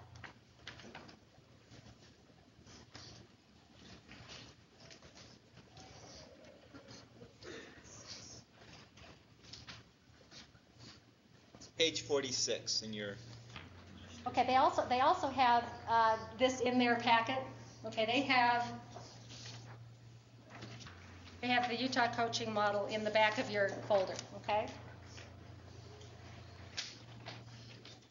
Okay, so in terms of startup, how do we get coaching going in our district? And so many of you are saying that and are calling our office and saying, you know, come help us get some coaching going. And if you ask us that question, we're going to ask you some questions about whether you've done some things. Okay, your context must be defined and articulated very well before you start coaching. Meaning, who is going to coach? How are they going to coach? What support is going to be in place? Okay, so who? What are we coaching for? Design the model as well as you can before you implement coaching. And I think you'll see from the districts that speak today, they will tell you that. You can't do enough of this startup piece where context is defined and articulated and everybody understands it. I know I've talked to people who say, yes, suddenly this coach just arrived at my door and said, I'm going to coach you. Okay. Some of you have probably seen that in districts. There's so many different coaching kinds of things that are going on that there's not enough talking about let's define, articulate, and coordinate. Okay, that everyone understands the purpose of the coaching and the role of the coach. Okay, and that other roles are defined. Who's going to support the coaching? Who's going to be the person overseeing this? Okay, there must be somebody that's in charge, and the more time they have to devote to it, the better. Our administrators must be trained about coaching and what we mean by coaching and why we do it this way, and the fact that it's not evaluation. Okay, coaches are there to assist, not to evaluate. And it needs to be very clear, and everybody needs to understand that. Doesn't mean there won't be feedback going on, but it needs to be confidential. Okay, and it needs to be that administrators really understand that, because that's for the most I hear where coaches have difficulty. It's this: the coach that their administrator doesn't really understand. Ongoing commitment.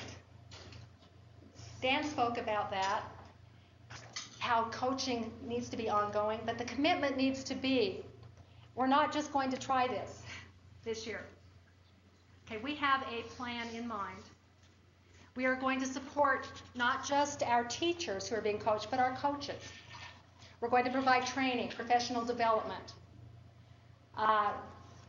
because the key to coaching is that you have people who are well trained and understand how to coach, how to differentiate their coaching. Requires a lot of professional development. Okay, a lot of a district has to invest in this. Okay, invest with their people, with their money, but more importantly, with time. Okay, part of startup is making sure that we understand that relationships are key. You take the time up front to have coaches and the teachers be able to develop a relationship before coaching takes place. Not, I arrive at your classroom and hey, I'm here to coach you. Okay, that the likelihood of that creating any difference is slim if you haven't had a relationship built in. Okay, so startup, really you need to make sure that you have looked at the context and your shared purpose. You've thought a lot about coaching is relationship based. Trust, respect, all of that needs to be in place. And then you have a pre-observation meeting. Okay, so before the coaching interaction takes place, before a coach goes in, there's a meeting. And in the observation, we talk about, okay, so we're going to have a coaching situation. I'm going to come in and observe your classroom. Let's figure out, what do you want me to observe? Let's be really specific about the practice that you are using that you would like some help with. Where would you like some feedback? How shall we take data on this? Do we use the district form, or do we co-construct a form? And Bruce will talk about that. Okay, but that pre-observation is where the relationship is really critical, that we really talk about. I am not coming in here to invade your classroom, to look for things that are bad. Okay, I am in here to assist you with what you'd like some help with. Okay, so those are the first two pieces of the model, and Bruce is going to talk about the next piece.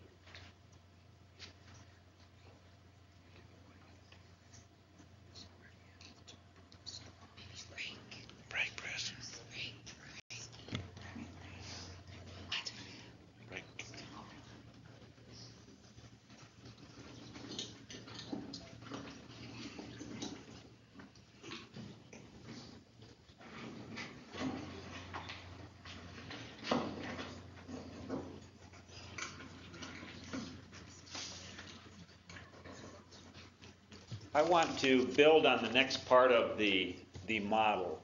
We've really had a nice setup looking at this, and you can see how it might be a change in culture of looking at coaching and ways to really impact the instruction. So building on this pre-observation, one of the areas, the next part I'll talk about is the observe, and the dialogue and what goes on after the observation. One of the ways to give some context, Jenny talked about how when you are coaching, you want to narrow the focus, you want to, essentially negotiate with the teacher what it is you're going to do. And we like this big four as a way to look at to structure that observation period. So you could be looking at classroom management.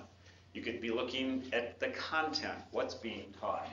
You could look at the instruction. You could look at the assessment for ongoing instruction. And those are really a way to help frame that, to help come in, and perhaps your district has or school has some certain key things they want to be looking at. So this would give you a way to really begin that. So if you were going to come up with an observation form, it could be in one of these areas. We'll have some examples in just a moment. Part of the observation could be the modeling. And that's been talked about, how you want someone who can go in, watch me do it. And now this is a little different than the modeling that might happen in a training where you get people to practice. This is modeling in the classroom while things are going on. So it gives a real chance to see right there in the context of what's going on. Then the actual observation piece would be where the coach is in watching what's going on. And we heard a Yogi Berra quote earlier. Since this is baseball season, I'll use another one. He's the famous coach of the New York Yankees, and he said you can observe a lot by watching. Sometimes it's just a profound statement, real simply stated, and what that means to me is that really the observation means getting in and watching what's going on. Often we think of coaching as kind of separate from that, but all the examples you've seen today rely on the coach being able to watch, being able to observe, and actually do that. And I think this is something that's challenging for us. And I'm just wondering how many of you in the last 6 months or so have had somebody coach you, watch you do something, and give you feedback. And this could be, since we're talking about instructional, this could be related to education, just a show of hands. If people had opportunities to be coached, a handful of people. And so I think, and so I want to extend that and challenge us to think about that coaching, because it's not just for people just beginning in the field. Although that's often how we think about it, it's really for all of us, for everyone who can impact instruction.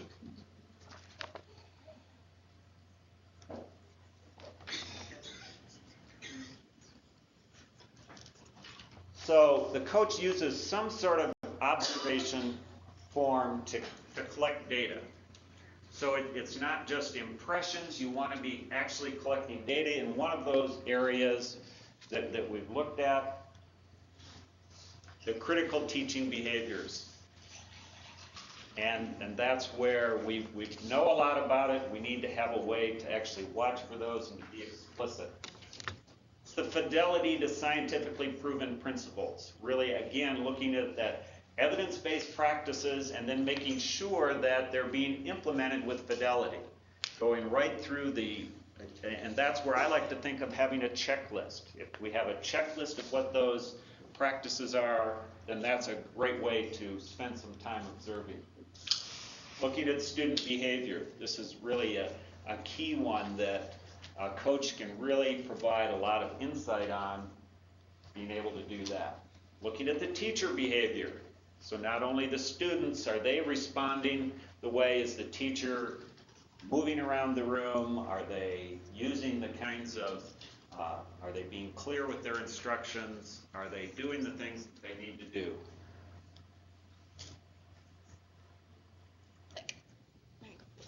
This is just, I'm going to show several examples of observation forms. This is just a general one. This would be if you wanted to just start with more of an open slate and just look at some possible things. So it's just a simple form. On the left, you see some examples of the things that you're going to be looking for, what the data is, and then the comments. This is another form that's out there. It's looking at the positive to negative. This is where you'd be looking at teacher behavior, looking to see if, as the teacher, using the 4-to-1 ratio of positives to negatives, what the frequency of those are, any comments, the date, the time observed. Having a form like this really gives a nice way to begin the dialogue. You have specific information to look at. You can say, during this 20-minute period, here's what happened. Here's what I observed. Providing instructional feedback. So you've got the coach who's in there watching to give feedback. They're using the data. So like that example we just showed, it's a data form, the positive to negative interactions.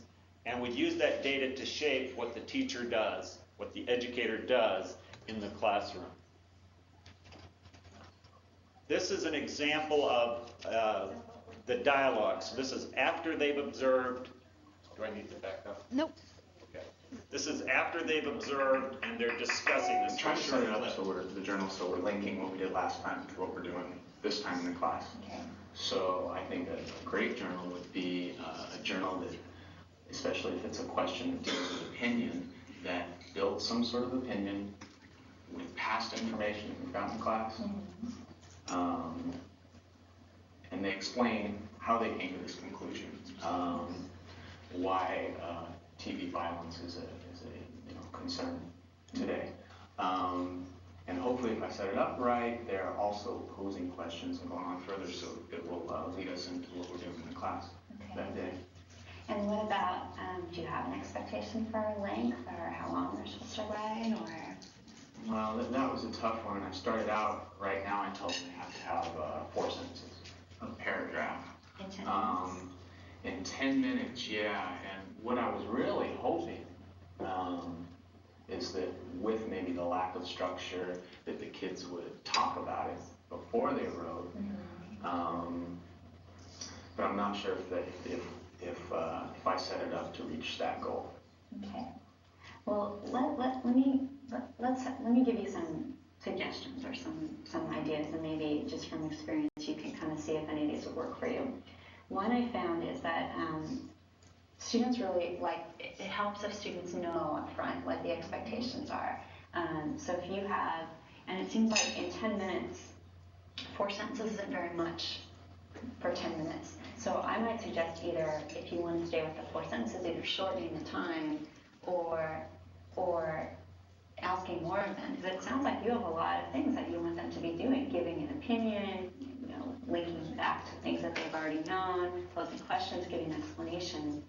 And it also would help, perhaps, if students saw some models of what you really expect. And then maybe you want to build in some, and we can look through some of the things that they've done, find some good samples, put those up at the beginning and say, here's some really good samples. What do you guys notice about what these good ones have? And they can kind of pull out the qualities that you're looking for. Let the students maybe try to evaluate. Yeah. So now we've only talked about the beginning of class. So what happens after the journal? So you notice just a short clip there, the teacher being coached. He's the one who started off talking the most there. And then the coach had a real nice, gentle manner. It was obvious. I've seen there's a part of a longer clip, but they have some trust. They're building on those partnership principles they have. The coach was very gentle, but pointed out a couple of things. One, you're not asking very much. The students probably aren't even clear on the expectations, and then had some suggestions about how to go about that. So kind of put that back with the teacher who was able to respond and look at some things. So, that's an example. So they were, they didn't have a form necessarily, but she had her data, her notes from what they were doing in the class. And that's really, this is how they're looking, the way we want to see. The teacher, the coach, a dialogue between them as they're looking at the data together. This term dialogue, we hear that a lot. Does dialogue mean a discussion? What exactly is a dialogue? The conversation must be based on mutual respect, equality, a willingness to listen, and to risk one's prejudices and opinions. It's kind of a nice way to think about that, to look at some ways of considering the dialogue. So, building on this conversation idea, we're looking at an energizing conversation. So it's not only respectful, but it leaves the person with some hope and an ability to carry on. Sometimes just developing the conversation is more important than being right. Sometimes we can't force that. We need to really have, and this is where some of the expertise, this is where coaches need some additional help, I think, sometimes, in learning how to do this. Authentic listening. These are things that we hear that are important, and we really have to do that. And it promotes thinking together. The coach, the educator, the teacher need to be thinking together. So what are some strategies for promoting dialogue? Again, it's that conversation on page 50 in your special educator. There's some specific examples about ways to do that. But it's the way questions are phrased, the way we do how we word things. And it's really building on those communication skills, the partnership skills, respecting our partner's opinion, balancing advocacy and inquiry. That's one of the challenges we find sometimes, is we want to be more of an advocate, but we also need to inquire. And again, in your special educator, there's some examples of how to say that. It's like, well, what data, as we look at this data, what do you see in this?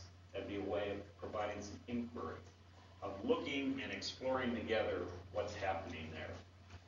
So you've had the observation, looking at our chart on the model.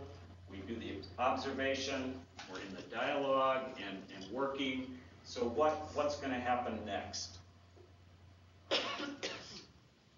And this is just some checking. This is kind of at the end of the observation. It's like what's going to happen, what was supposed to happen, what happened, what accounts for the difference, kind of checking with that. So if in your pre-observation you said you were going to be looking at some particular aspects, this is where you would come back and make sure that you would address those. And kind of leaving it with some decisions, just like in the clip, it's what is the teacher going to do differently next time? So, and this is where it implies some ongoing collaboration. There may be some more modeling. It might require the coach to do some additional modeling, to look at some specific kinds of things, to bring opportunities for the person. And really, each of these coaching, there's a relationship between the coach and the teacher that really is going to assist with changing the instructional practices in the classroom. So this brings us up to kind of what is going to happen next. And this is the coaching actions. Everybody stand up.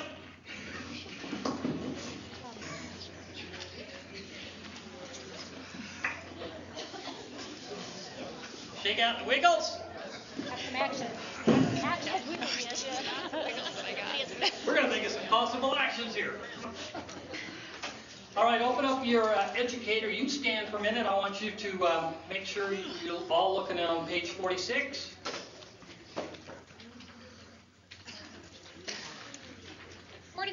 Page 46. All right. First big idea in the Utah coaching model is all together, start out. One more time, all together, start out. Second big idea in the Utah coaching model is pre-observation. One more time, pre-observation. Third big idea in the Utah coaching model is observe. Yogi Berra said you can observe a lot by watching. Okay. Fourth big idea in the Utah coaching model is dialogue. Now, what I'm going to tell you is, our model says that in order to do the coaching model with fidelity, and I'm not talking my old stereo LP, you got to have all 5 pieces. It's not enough to say, well, let's go kind of quick over the starting piece. Let's skip that. Or, let's do the startup. That pre-observation stuff's kind of goofy, so let's skip that. Okay? We got to say you have all 5 pieces. Now, I'm going to do some possible actions. Then we're going to have some voices. Then we're going to take a break. Sound good? Would you like to sit down? Okay. Okay. Possible actions.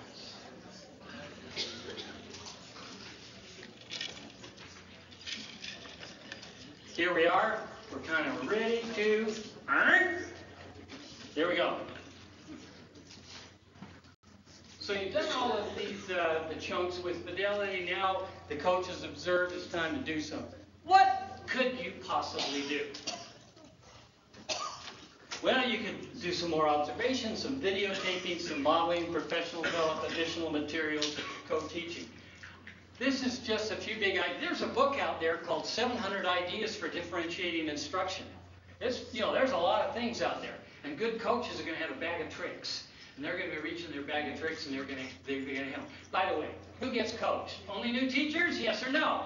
No. Okay.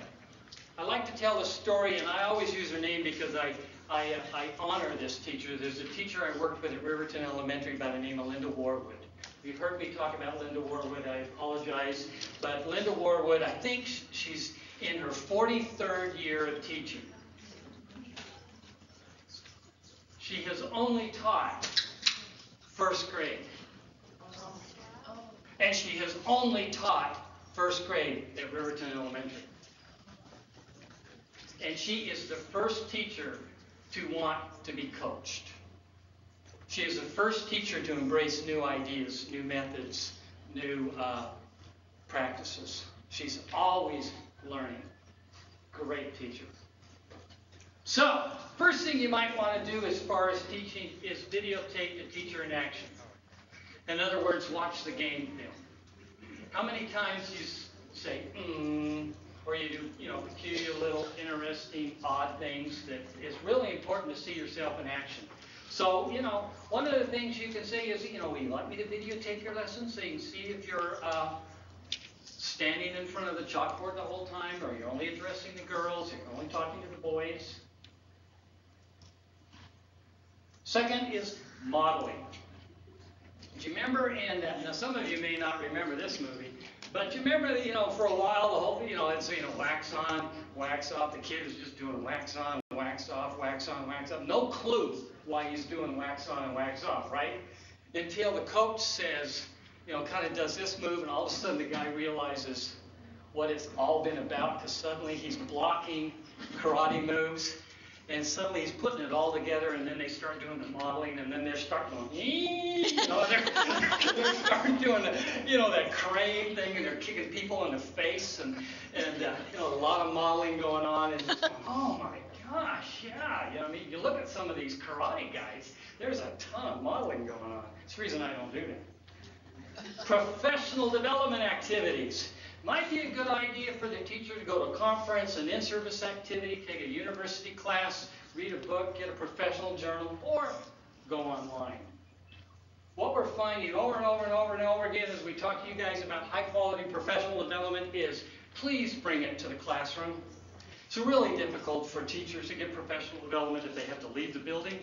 You guys can't get subs, right? It's expensive. So we're looking at ways of bringing the professional development to you.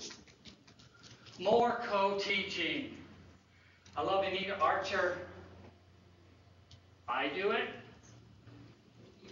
We do it. We do it. We do it. We do it. We do it. You do it. So when you're in a professional development activity with Anita, one of the nice things she does with you is, she'll model it, and then she does it with you over and over and over and over and over again. She gives it an opportunity to do it together. So more co-teaching is great. Additional materials, bam! Put a little essence in things, a little zip. Now I periodically am hooked on the cooking, the network food channel. And so, I'm always watching Emeril Lagasse, and he kind of starts spicing up the gumbo by putting a little essence in there, And so suddenly you may say to a teacher, that was a pretty good lesson, but, I got an idea on how you might spice it up a little bit. Got a few extra ingredients you may want to add to it. So let's kick it up a notch, as Emeril would like to say. Observe another master teacher. You're saying, who the heck is that? Well, in case you're wondering, there is a National Teacher of the Year. And this year is Andrea Peterson, 2007 National Teacher of the Year. Kindergarten teacher. I know you thought it was this guy for a minute, but I think she's actually instructing him right now. Everything I needed to know I learned in kindergarten, right? Story number 2. You're saying, what the heck was story number 1? I was just seeing if you're with me. I remember I was working at Riverton Elementary, and I had a teacher who needed coaching, was struggling. And some of you may or may not be aware, Jordan has a very formal way of evaluating teachers. So here I was principal. I was not coaching. I was evaluating. So as I dialogued with this teacher, I said, you know what you need? You need an opportunity to go observe another master teacher in action. When you're off track, would you be willing to donate a week of your off-track time at no pay and go observe another master teacher in action? And the teacher said, yeah. That's a good idea. So we arranged for this teacher to go visit another teacher, similar grade, similar bunch of kids, for a whole week. Bottom line is, we saved the teacher's career. Because when they came back, teacher said to me, that is the first time I had an opportunity to watch another master teacher in action. Went through a university program back east, did not have a strong student teaching cohort. As you know, most teachers in the classroom are engaged in the second most private behavior adults engage in, which is teaching in their classroom with the door shut. Then have another opportunity to really see another master teacher in action. And so the opportunity this teacher had to go see another master teacher in action, similar grade, saved the career. That's a good possible action in the arrangement. What do coaches do? How does your district support coaching? What I want you to do right now, turn around to the table behind you or in front of you, groups of 4 or 5 or 6, and I would like you to engage in a little bit of discussion with each other right now on what's going on in your districts or your schools. What kinds of coaching is happening? What is your district doing to support coaching? And I want you to have a 5 or 10 minute conversation. I'm going to have some UPDC folks talk to you. Then at 11:15, right around there, we'll take a little bit of a break, and we'll report out.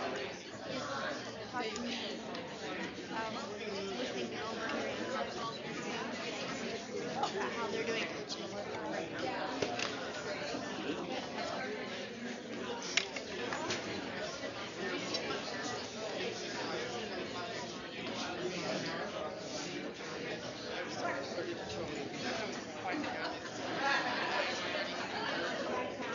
Okay, great.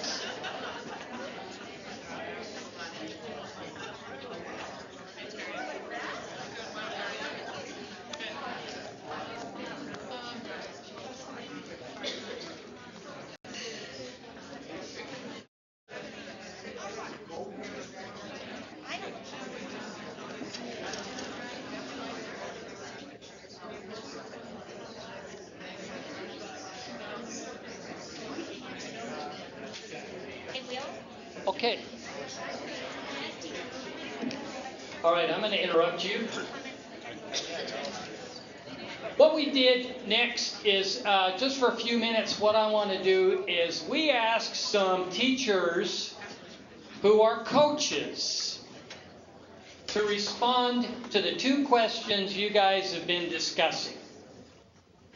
So I want to share with you now a couple of answers we got from some coaches in the real world.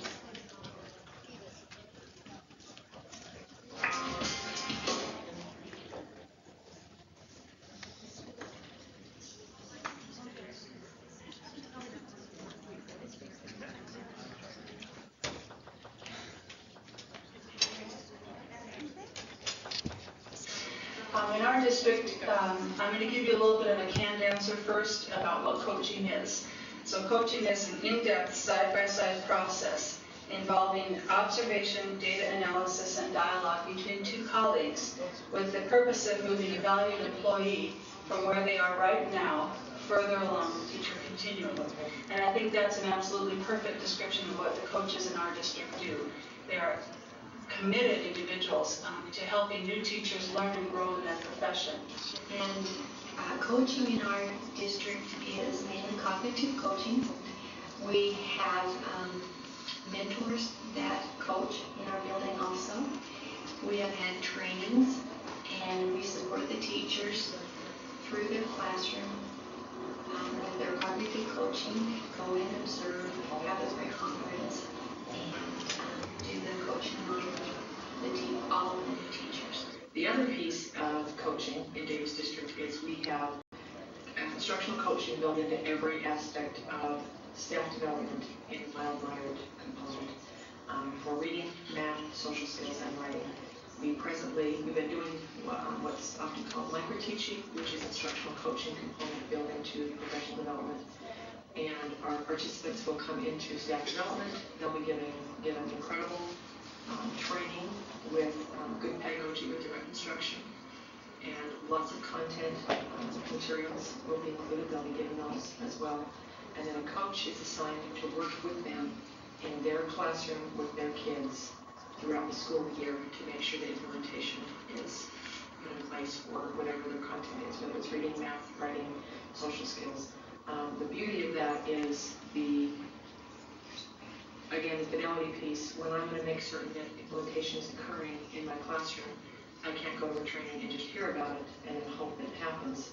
A coach will come in and make sure it happens, and will ask questions, and the participants will ask questions, and so the students win. The students are the ones that get the outcomes because our teachers are transferring those skills that they learned in the staff development.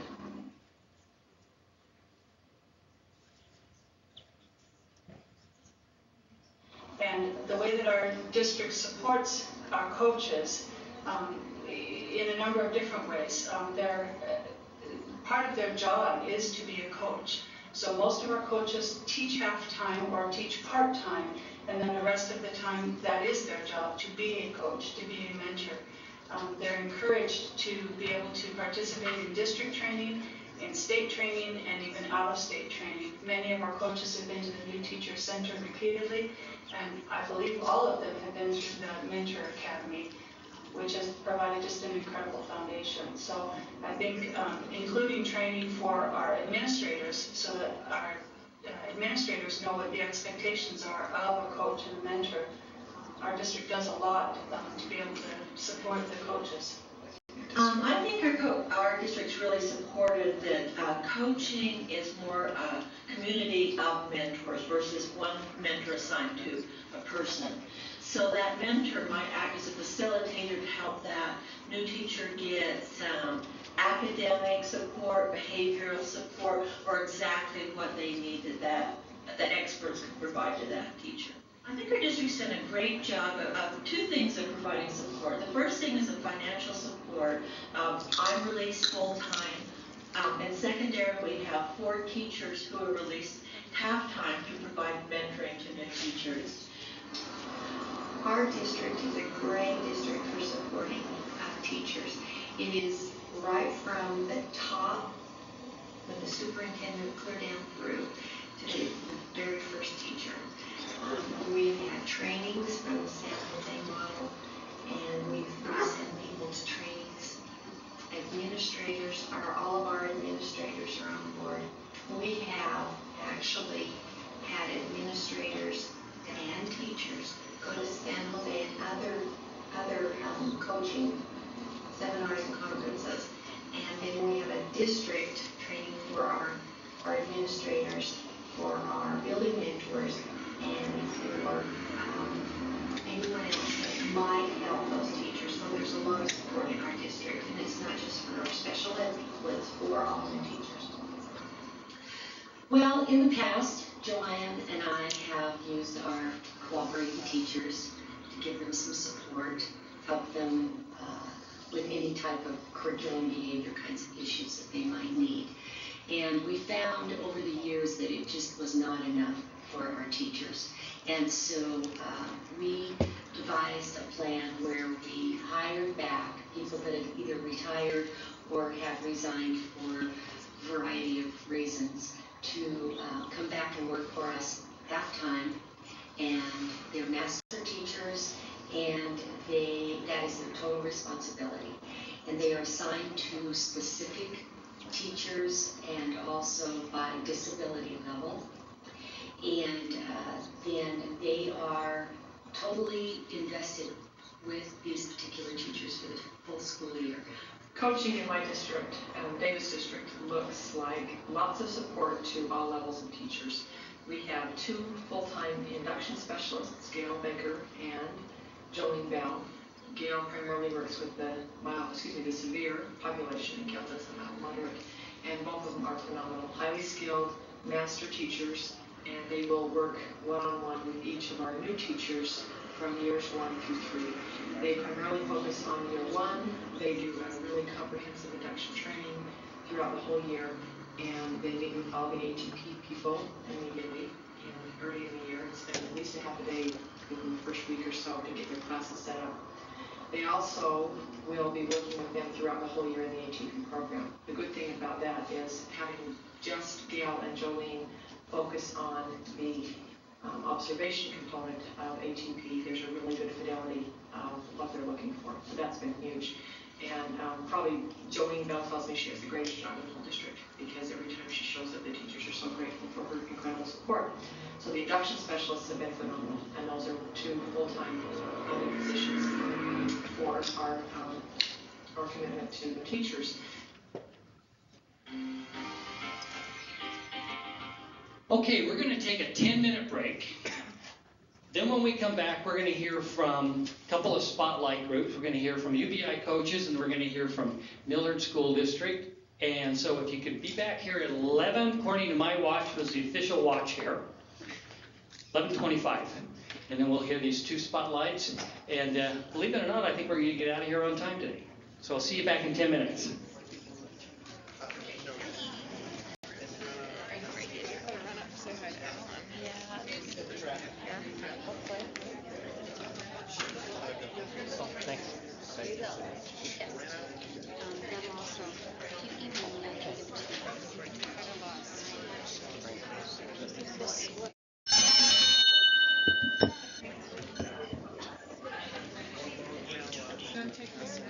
I just want to let you all know about a really important opportunity that we have. If you were here yesterday in the meeting and left totally overwhelmed, we have an opportunity to maybe impact some of that. We have a chance to comment to the Federal Register on the 20 indicators on the APR and SPP and give comment on how that affects us. And the reason that we have that opportunity is because the OSEP had to make changes in some of the indicators. In order to do that, they had to post it on the Federal Register, which opens up all of them for comments. I'm going to be emailing a NASD document. You all had input into that NASD document because when in August, when all of the state directors of special ed met, we specifically addressed your concerns about the level of requirements and the number of indicators and the detailed reporting on those indicators and the amount of paperwork it creates and how it is counterproductive to trying to improve results for students because of the nature of the requirements right now. It's taking human and monetary resources away from those efforts to improve outcomes for students. So we have the opportunity until Monday afternoon to make comment on that. I have a laptop in the hall right now. We can try right after this meeting to make comment, but if you want to do it from your home computer, I will be sending it. I don't have access to my listserv right now, but I'll be sending all of that. I'll be sending the NASD letter to you that you can read, and making comment is as simple as hitting the link or typing in the link and saying, if you want, we have had input into the NASD comments on the APR and SPP, and they accurately reflect our perspectives, or you can make your own comments or tell your story. Any of those things would be absolutely fine. The important is that we hit the deadline by Monday afternoon. So this is the opportunity. If you have some frustrations about the number of requirements and the hours that you put into reporting those to us and the determination system to do something about it, we just have to do it by Monday. All of the state special ed directors have committed to give comment, but it'll be much more effective if everybody does that as well. So I'll be sending you the link, I'll be emailing you the link, and just letting you know some of those comments that you can make, and then tell your own stories as well. We want to be respectful in doing that. If you just yell at them, they just kind of blow it off as, here's a person that's just, kvetching about these things. But you'll see from the NASD letter how that's set up as being respectful.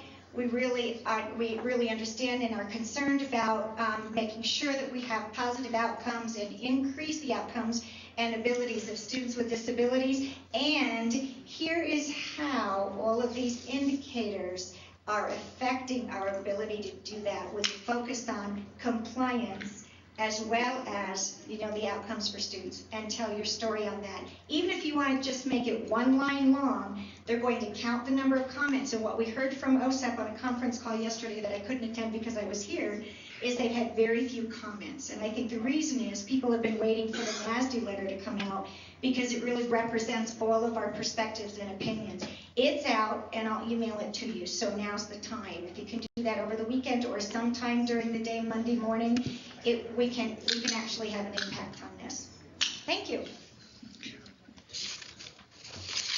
On page 58 in the Educator on the back, in the section called Hot, New, and Very Cool, you'll see that new face at the UPDC. Kathy Longstraw, stand up. Kathy, would you all give a round of applause? The way we used to do that at Edgemont Elementary was, we would go a round of applause. Go, Mark. Got some Cub Scouter in here. Her specific skill area, what she'll be working with is with teachers who work with students with significant disabilities, and she's also the liaison between our office and the USDB. So, and she's got a ton of work. One of the things she wants to do is start interacting with all 40 school districts and 66 charters. Starting yesterday. All right. Voices from the field is this next section, and the feedback we got was, okay, writing it, quit hogging the stage. When you get some people who are actually doing work in the field to talk about some authentic applications. So our first spotlight is UBI coaches, and let me turn the mic over to Holly. I'm going to be brief because the district and school that is going to present to you have phenomenal results and things they want to share with you, and I don't want to have up their time.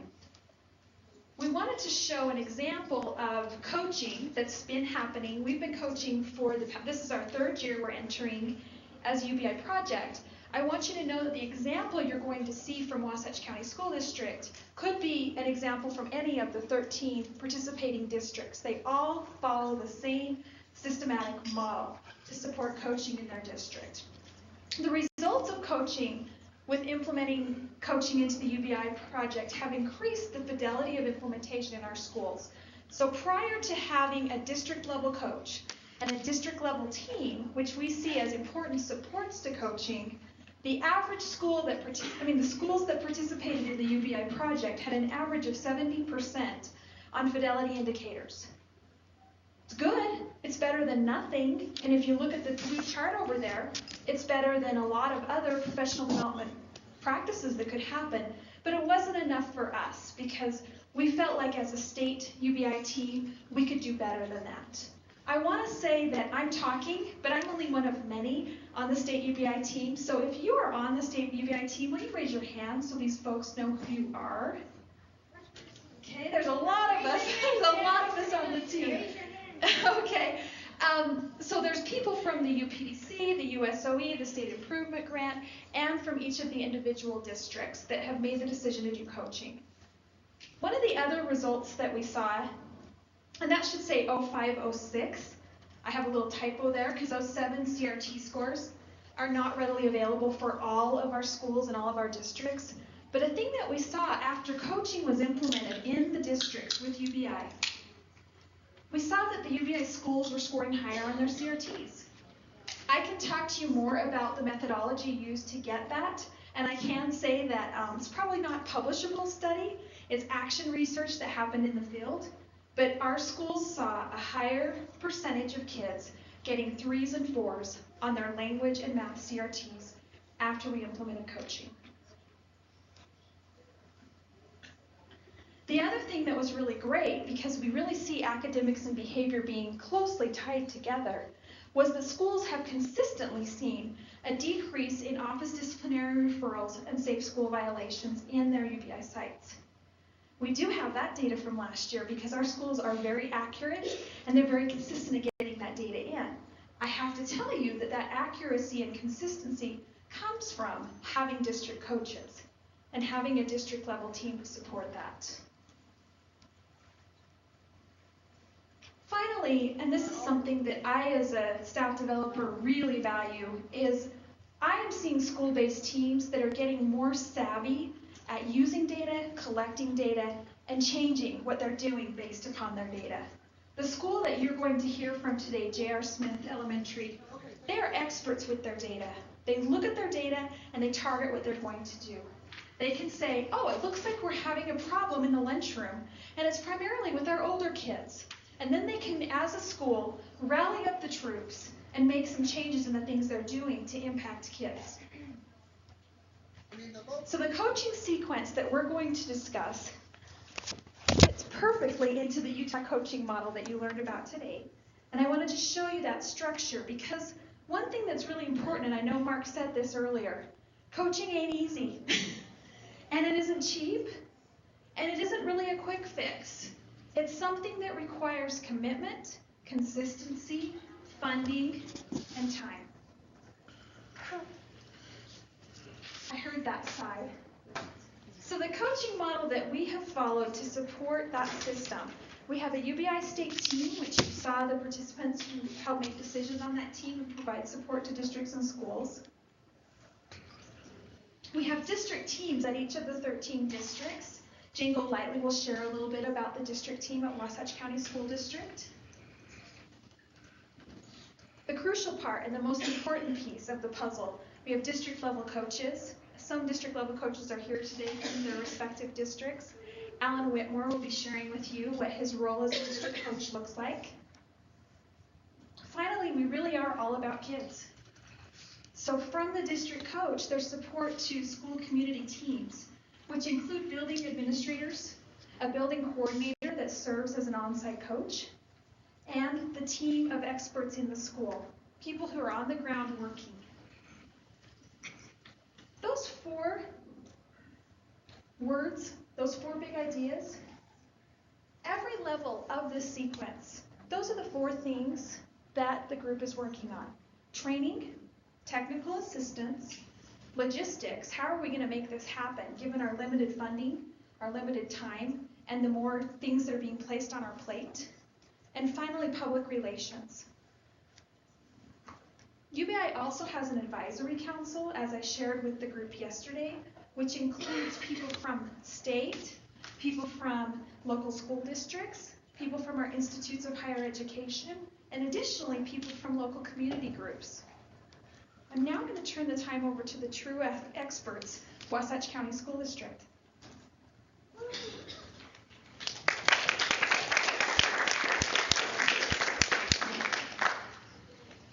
I wish I was more of an expert than I really am, but I am on the district team, and our team, a district team consists of the special ed director, or in my case, coordinator. It also consists of the superintendent or a designee. And in our case, it is a designee, and it is our human resource director, and she has been a fabulous support for this. She really has. And then we also have our district coach, who is Alan, and we have a community member, which is a PTA person. She is also a great parent. She's been a great contributor to the team. And lastly, we have a curriculum specialist who we have a general educator on the team. And it has really been a great team. And basically all we do is support Alan as the district coach, try and set up meetings that he can do, come up with a plan, not just a plan for that year, but a 3 to 5 year extended plan, so that we're constantly working on improving and growing. And we've grown from 1 school last year to now 4 elementaries and our middle school participating in UBI this year. So it's been a growth experience and a great one. Here's Alan. Okay, I'm good. I'm on. So starting off, if I'm understanding how this goes, we have actually 5 schools in our district that are working on it. J.R. Smith Elementary School is in its 4th year of the UBI project, and we have done some fun things that we're going to have our building coordinators, come on out, Penny and Karen, they're going to talk about what's gone well at J.R. Smith Elementary School. We started with the state to school model of coaching, and 2 years ago we were able to go to the district to school model to work that out. So each school has their building coordinator. The administrator has to be on there in the research that's been followed up with UBI. the two biggest factors of success in a school are an administrator that's supportive and a slightly zealous building coordinator. And then from there, we go back up to the coach. My job is to help out the schools any way possible where they're getting stuck. I came across this quote yesterday. It said, "The test of a good coach is that when they leave, others will carry on successfully." And the idea of my job is to build capacity within the schools. I love what I do with this, but it's a lot of work. In a couple of years I might want to take some time off. And hopefully somebody in the schools that are doing it will be able to step up into that coaching role and help out. We help with coming up with action plans. We help with how do we implement school-wide school rules? How do we implement the second and third tiers on our triangle over here? I'm sure you guys are all familiar with that, but the great part about being in a UBI school that's been going for 4 years is we now have the opportunity to really work with those some and few to really help them out. When we have, that problem first grader that's never really gotten along and now they have to spend all day at school, we can look at it in a context of, we know that this is a successful program and we're going to work with him on that instead of just kind of doing a flock shot hoping something will help out that way. So that's my job as the coach, is to help the schools any way that I can and to be a go back and forth between the schools and the district. We wouldn't have been able to go any further in our district if our, what is Vicky's title?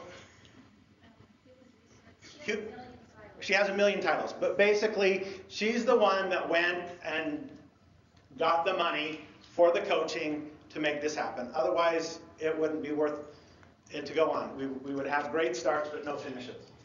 And then the state team is awesome at helping us with the training, with ideas, and moral support, keeping us going straight forward. So, with that, I would like to, okay. Obviously, Terry had a hand in this one. Terry, it looks great. Okay. So J.R. Smith. J.R. Smith is a fully implemented UBI site. I'll let you read that. But this year has been a lot of fun to see everything kind of come together. We are privileged to be deemed one of the highly implementing sites in the district, and I have to tell you that the team, the PTA, and the community support has been awesome as we've taken on this venture. So let's tell you about some of the celebrations that are going to happen, and I give you Penny Flory and Karen Edwards.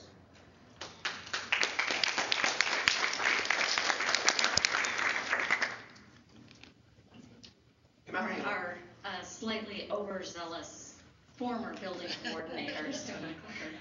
And his energy is really one of the big reasons that we've been successful, but we've had lots of support. And so Penny and I are basically just kind of going to show you where the rubber meets the road, how things have gone with the kids in the school, and I'm excited because it's fantastic. This first one, our school has done social skills, where every month basically we learn a new social skill. Our counselor comes in and goes over them. Thank you, Vanna. Then the kids learn these. They also go home. And the parents at the end of the year got a little printout that they could put on the fridge. The kids got a little key ring with all of these posters in miniature. And we actually... Raise your hand. We have enough, one per district. Yes. So you'll get to see them. They're fantastic. They're fun.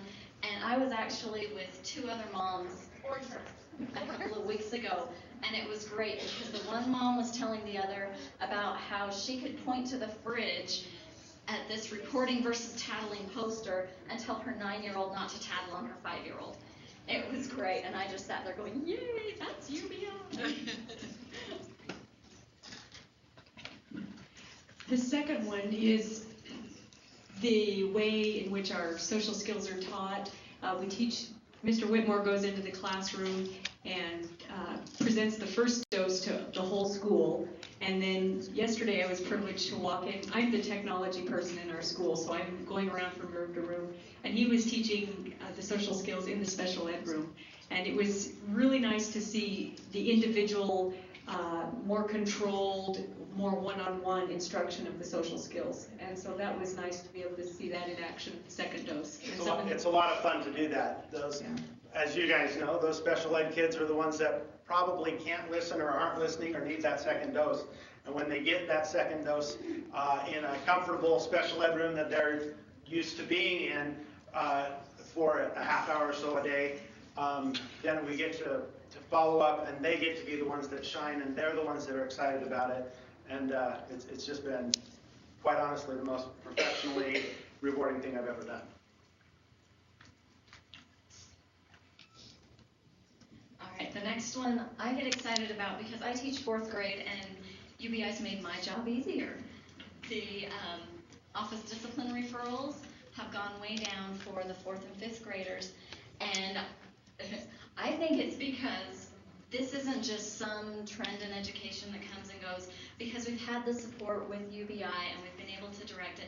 The kids know that things are consistent. It's not going to change. Everybody in the school knows the school rules, and they're going to hold them to that.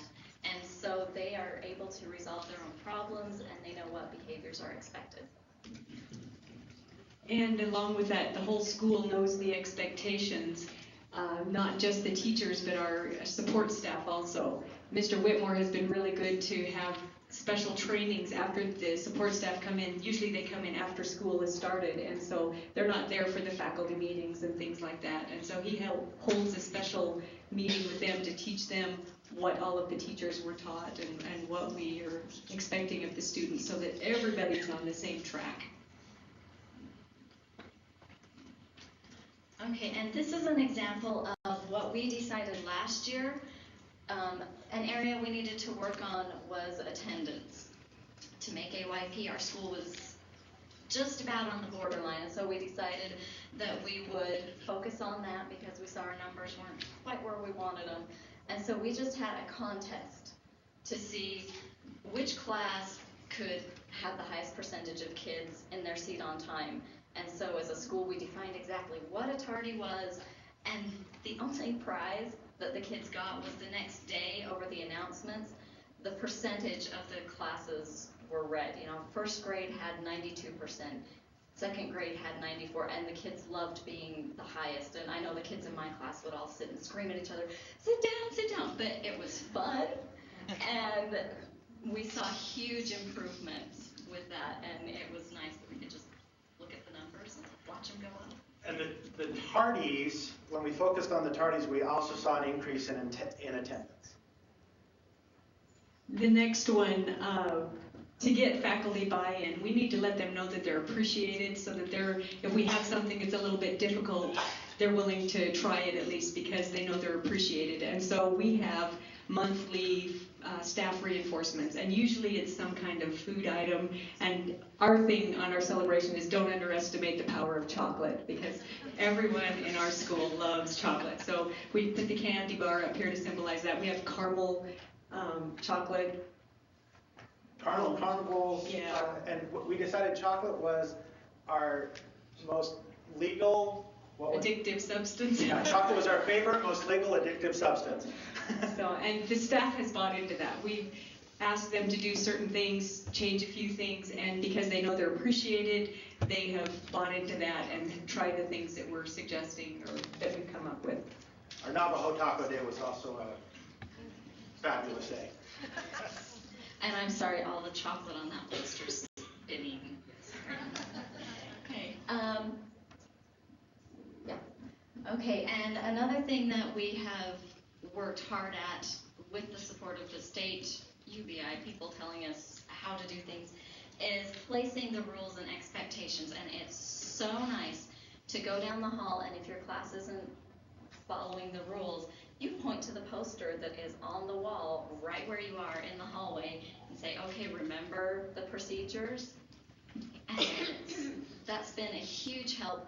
Also, we've started helping teachers put up signs like that in their classrooms.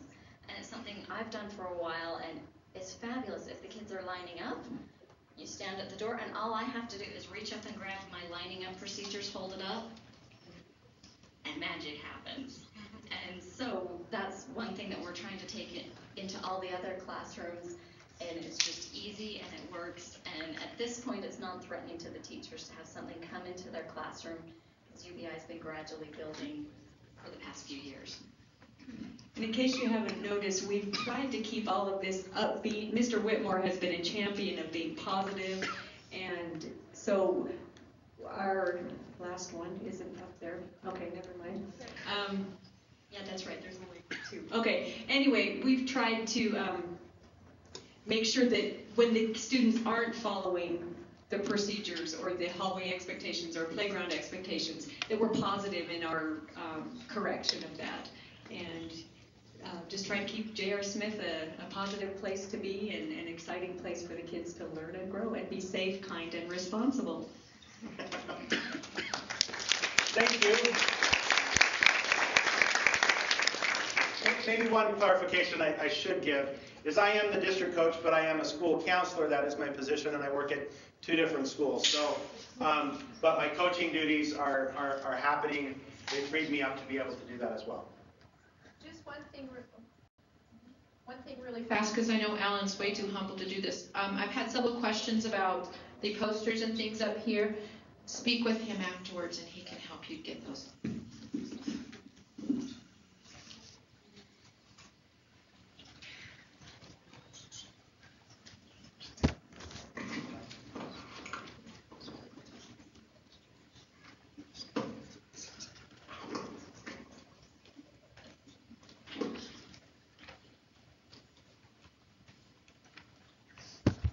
All right, I've got 3 words up there. I get it. So what do you get right now about all that you've been presented? Will you just take a moment and think about 3 words that summarize what you understand about coaching? Think of 3 words that summarize coaching to you.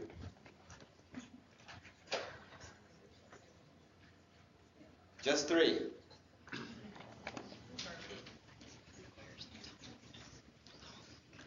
Okay, go ahead and turn to just a elbow partner, someone sitting next to you, and tell them what are those 3 words.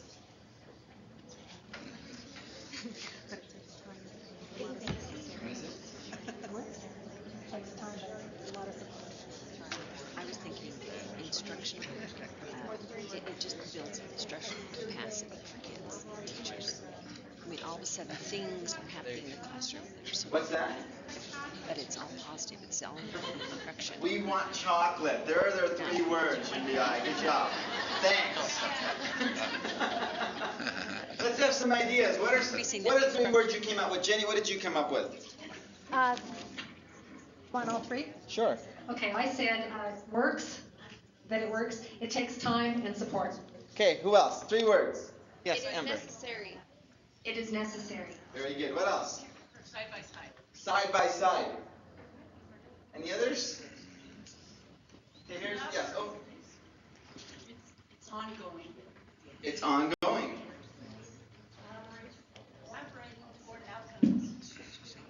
Collaborating toward outcomes. Thank you, Terry. Any others?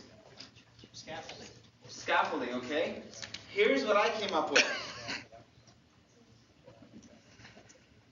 Improve student outcomes. It's on the triangle, Amber. 3 times. What we're all about today, really, when it comes down to it, are the students that are back in the schools.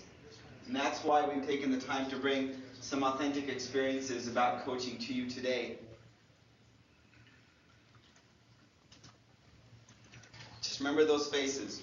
That's why you got into education. We're going to spotlight a district for you today. And that district is Miller County School District and their implementation of peer coaching. Now when we think of this experience, and I've got some guests here today, and I'm going to invite them up in just a moment, and I will introduce them. But let me give you a little background of kind of what's happened. And this is also, a lot of the stuff that we're going to share with you today, the handout, is on page 52 of the Utah Special Educator. So when Miller School District started off, when we looked at coaching, we looked at the idea of increasing instructional capacity. That's what really coaching is all about. You saw that model in what you just saw in UBI. They've increased the instructional capacity in that school because of the collaborative and coaching efforts that have happened there. Same thing's happening in Millard. It's the idea of taking a look at students from perhaps a different perspective. It's the idea of looking at and reflecting about the learning activities that happen in the classroom. It's about Millard School District changing teachers' thinking about professional development. And today they're going to share some pearls of wisdom with you about what they have experienced this past year mostly, and also the year before, kind of how all this began. So let me introduce, we're going to talk about 3 perspectives. And from the district, Scott Bassett, who is their curriculum director, could not be here today because of bronchitis, so I'm Scott today. And I will share with you some of the things that he has been instrumental in that district in being able to bring departments together, to make things more integrated, and we'll talk about that. But let me introduce some of the coaches and teachers, the people that do the real work, the authentic workers in the schools. So let me have our coaches come up. From Delta North, we have Margie. Here's Margie right here. And we have Connie and Vicki and Brenda from Fillmore Elementary. And we have their principals here today as well. Dave Noah is from Delta North right back here. And we have Rhonda Harrison from Fillmore Elementary. And they're going to be talking to you in just a moment about some of their insights and a collective, insights from their district in this coaching model. So the district perspective is this. The startup that Jenny talked about, why? Why did we adopt peer coaching as a significant part of the PD model in Millard? Scott Bassett shared these insights as he talked to administrators and coaches and teachers.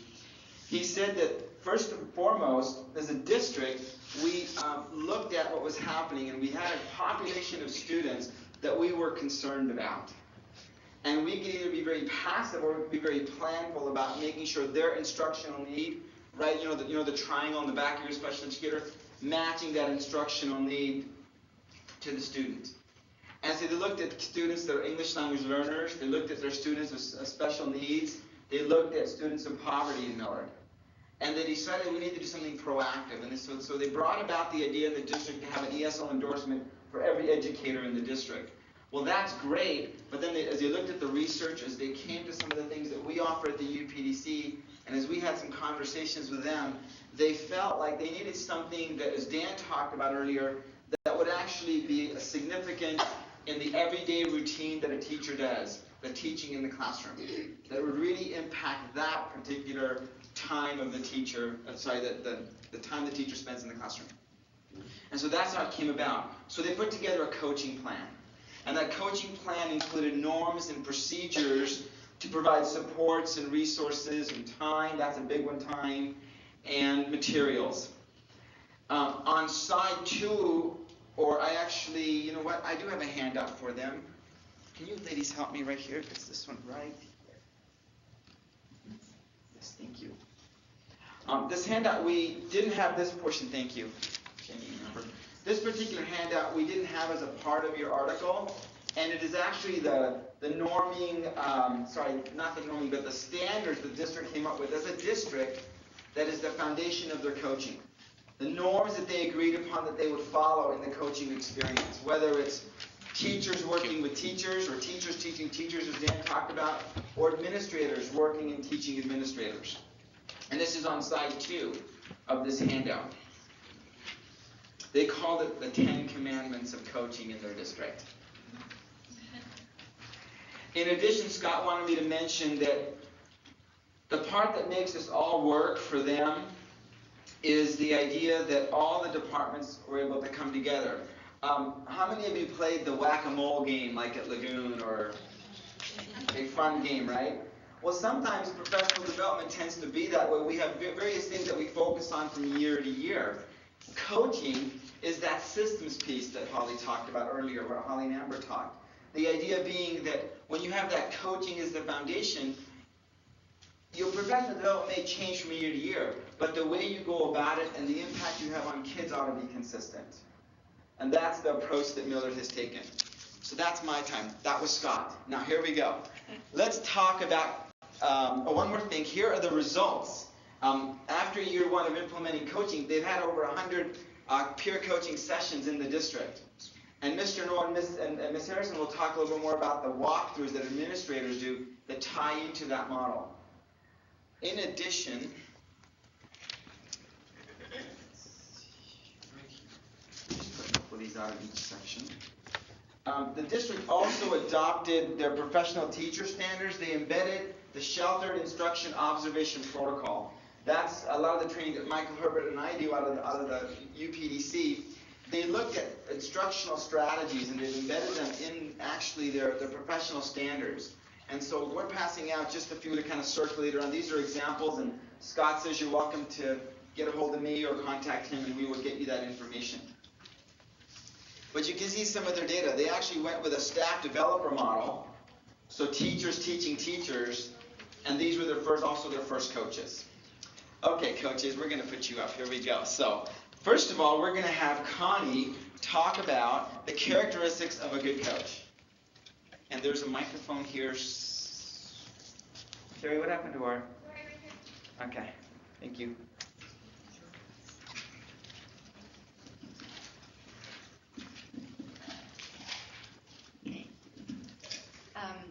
First of all, I'd just like to say I'm glad to be here with you today to share this with you. This has been a very positive thing for me as a classroom teacher in our district. I might put a little plug in for UBI. We also have started that in our school, and between these two things, I feel like that has had a major impact in our school, and we have really come with more positiveness, more upbeat, more sharing, those kind of things that has really helped me personally as a classroom teacher. Some of the characteristics of a good peer coach is someone, I think, who wants to share with other people. The way we've done it is everybody coaches each other, and so you need to be willing to share what your experiences and let someone come in and watch you, and then also be able to go and be willing to go and watch someone else and help them go through the process of the peer coaching. It kind of gets you out of your comfort zone. You need to feel like you need maybe some help or to change, and with the diversity of our students, I definitely have felt that I needed help with how to reach every one of these children.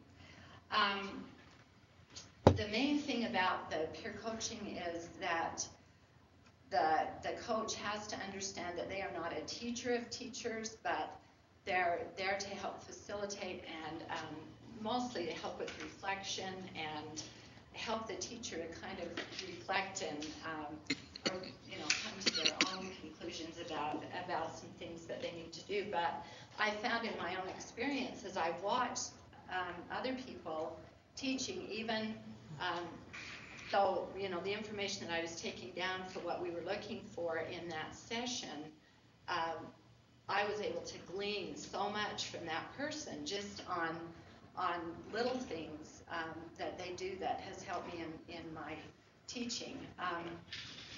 Also, a big one is the trustworthiness, to not go out of that classroom and share what went on with anyone. If you're the coach, that needs to be a confidential thing between you and the person that you're coaching, and that's huge. And we thought, talked a lot about that in our training, and it has to be that way or it just doesn't work.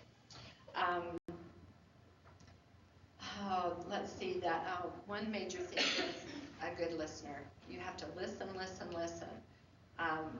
we as teachers tend to sometimes want to give all the answers, but in the peer coaching, you're helping the person to be able to do that reflective thinking and maybe you help them come up with some ideas that are going to help.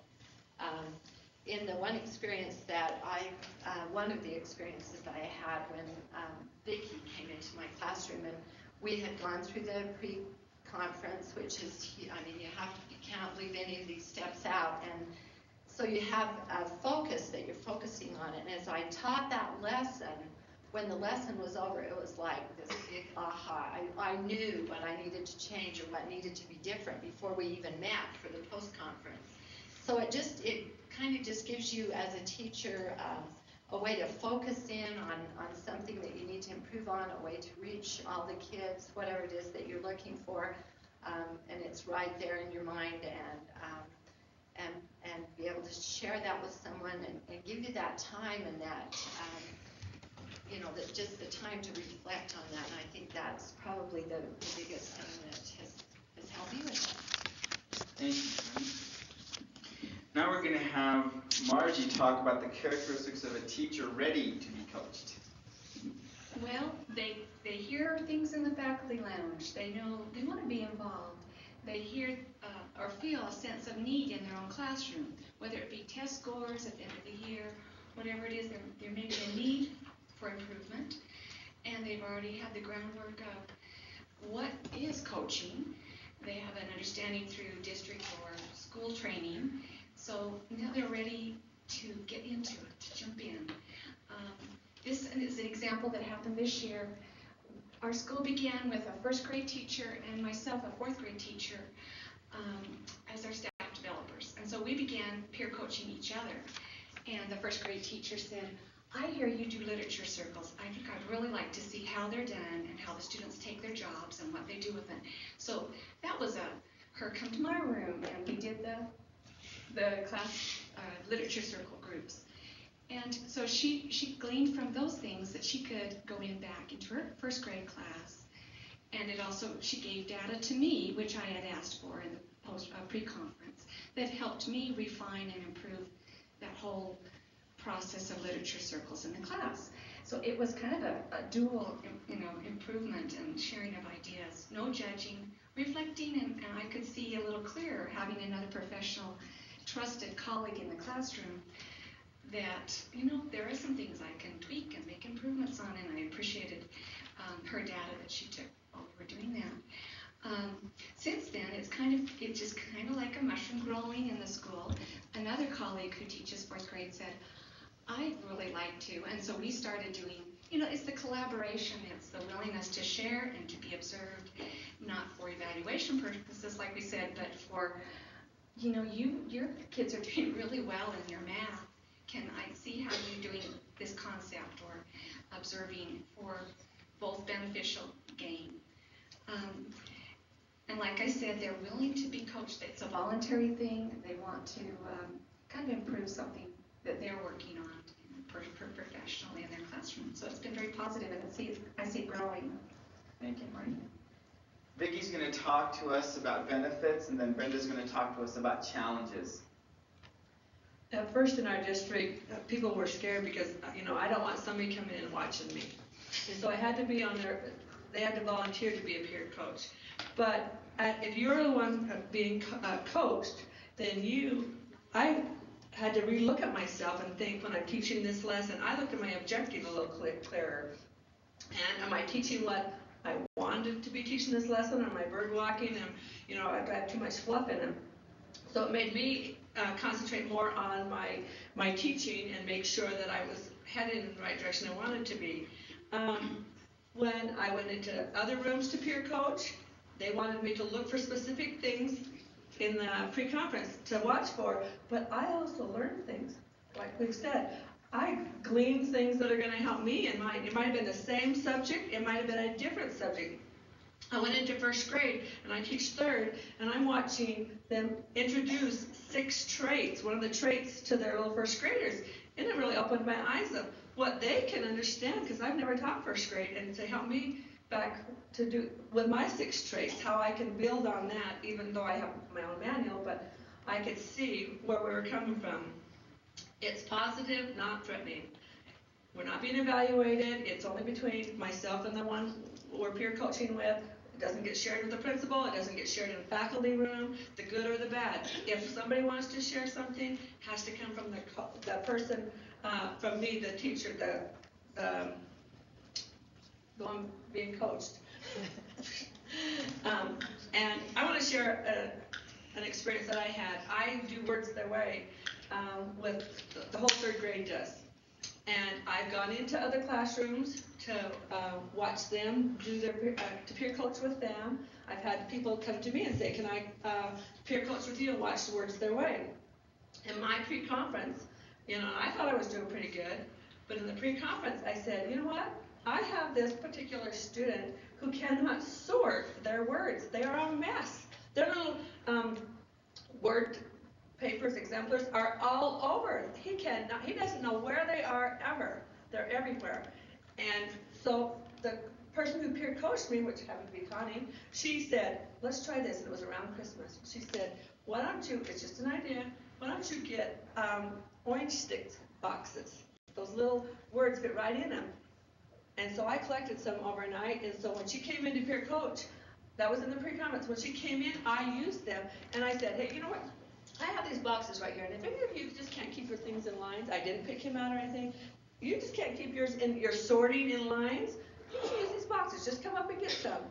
That kid was one of them who did, and he got up there, and he was done first, every single one of his things were in the line, and they were in the right, it was wonderful. And see, things like this can come with this peer coaching, just sharing ideas. And then when I meet for the post-conference, it's reflective. The person will just say to me, this is what I saw happen, and talk to me about, they're not judgmental at all, and they don't tell me about anything else, just the things that I asked to be observed on. And so it has just turned out really nice. Thank you. And there are challenges along the way. And these women are excellent teachers. I have been in every one of their classrooms, and they do an excellent job. But they've learned as they've gone about. But the challenges that we face are the teachers that are reluctant, and for whatever reason. Some are reluctant because their personal philosophy is, I've done it this way, and I've done it my way, and I'm fine. Thank you very much, and the door shuts. The thing we've been focusing on are the teachers that are willing. We call them the friendlies. You go to the friendlies first, and you'll be just fine if you find the friendlies. And as Margie mentioned, once the friendlies get enrolled and the talking happens, then of course it mushrooms into something better. The other thing that we've noticed for our reluctant teachers to get involved is they really have to understand that those 10 commandments are the commandments. We live by those 10 commandments. Those 10 things we expect not only our coaches to do, but the administrators abide by them also. And one thing I want to mention here, and maybe you understand it, I don't know, I didn't hear it mentioned, every teacher in Millard School District is a peer coach. It's not just the building peer coaches. Every teacher is a peer coach. You are a coach anytime you go into another classroom. And a peer coach has the opportunity to choose who will come into the classroom. So we've tried to enroll these reluctant teachers, letting them know, no, you get to choose who comes into your classroom. You get to choose who has that peer coaching experience with you. And of course, it's always, I'm going to choose my friend, I'm going to choose my colleague that I trust explicitly. And they always start with the non-threatening kind of behavior to change in their instruction, which is okay because it's a start, and they move from there. The other challenges that we've noticed in our district, and I see it from a perspective of a literacy coach. Literacy coaching came on about 5 years ago. Now, literacy coaching is different from peer coaching. So when peer coaching was first mentioned, everyone's antenna went up as to literacy coaching. Literacy coaching kind of has a rap that the literacy coach goes in, shows the teacher how to teach it the right way, and the expectation is when I leave, I want it done that way. And that just reeks of negative connotations. So when peer coaching was brought forward, it was, why should I have anyone come in my room and tell me I'm doing something wrong and judge me for what I'm doing? And it took a while to help all teachers, our high school teachers, our middle school teachers, and our elementary teachers realize that peer coaching is not literacy coaching. Matter of fact, literacy coaching is taking a turn to more reflective coaching. Now, is there a place for peer or literacy coaches to go in and model teach? Yes, there is a need in our schools for that, but that is literacy coaching. Peer coaching is an opportunity for teachers to practice their instructional philosophy, their instructional procedures, and have someone just take data on what they're doing and then have a reflective conversation about that afterward. So there are two separate things, and when our teachers realized that peer coaching was not literacy coaching, peer coaching was about my practice as a teacher in my classroom, how can I improve and be better? That broke down the walls. Then teachers said, oh, I can do that. I can invite this next door teacher into my classroom. I can invite the teacher across the hall. I can invite the first grade teacher down to see what I'm doing. So the understanding and the reluctant teachers that we've had, when they begin to understand what it really was and what it really wasn't, then they begin to more and more open their doors. And I think another thing that helped with our reluctant teachers, and it's been brought up, and that's the collaboration. The collaborating that was done across grade levels, but particularly the collaborating that's done on grade level, has opened a tremendous amount of opportunities for teachers. Thank you, Brenda. Brenda is also the literacy coordinator in Miller County School District. Thank you, ladies. Let's give them a hand. That was wonderful.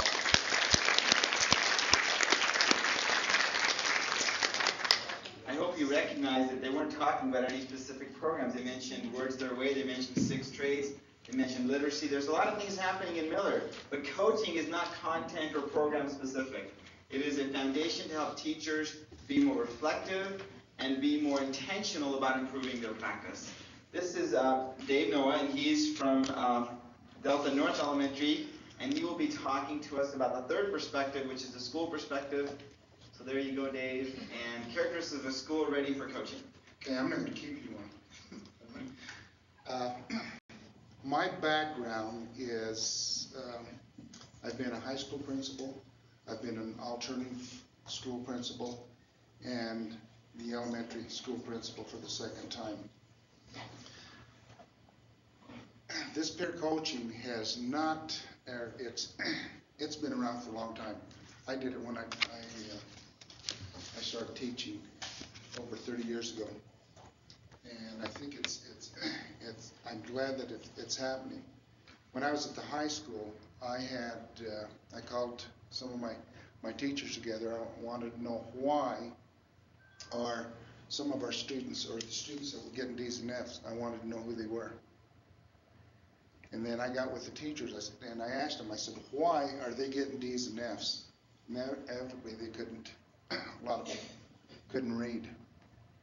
And over at the alternative school, a lot of these kids couldn't read. I indicated to my teachers, I want these kids to be able to read. The English teacher said, I don't know how to teach kids to read. So I called the state, I called all over to see what kind of reading program they had for 9th graders and up. They didn't have anything. That's why I feel that it's so important that we do the peer coaching. If I don't have the expertise, I want to go to someone else that has that expertise to get the help for our kids. And we all went into education to help our kids.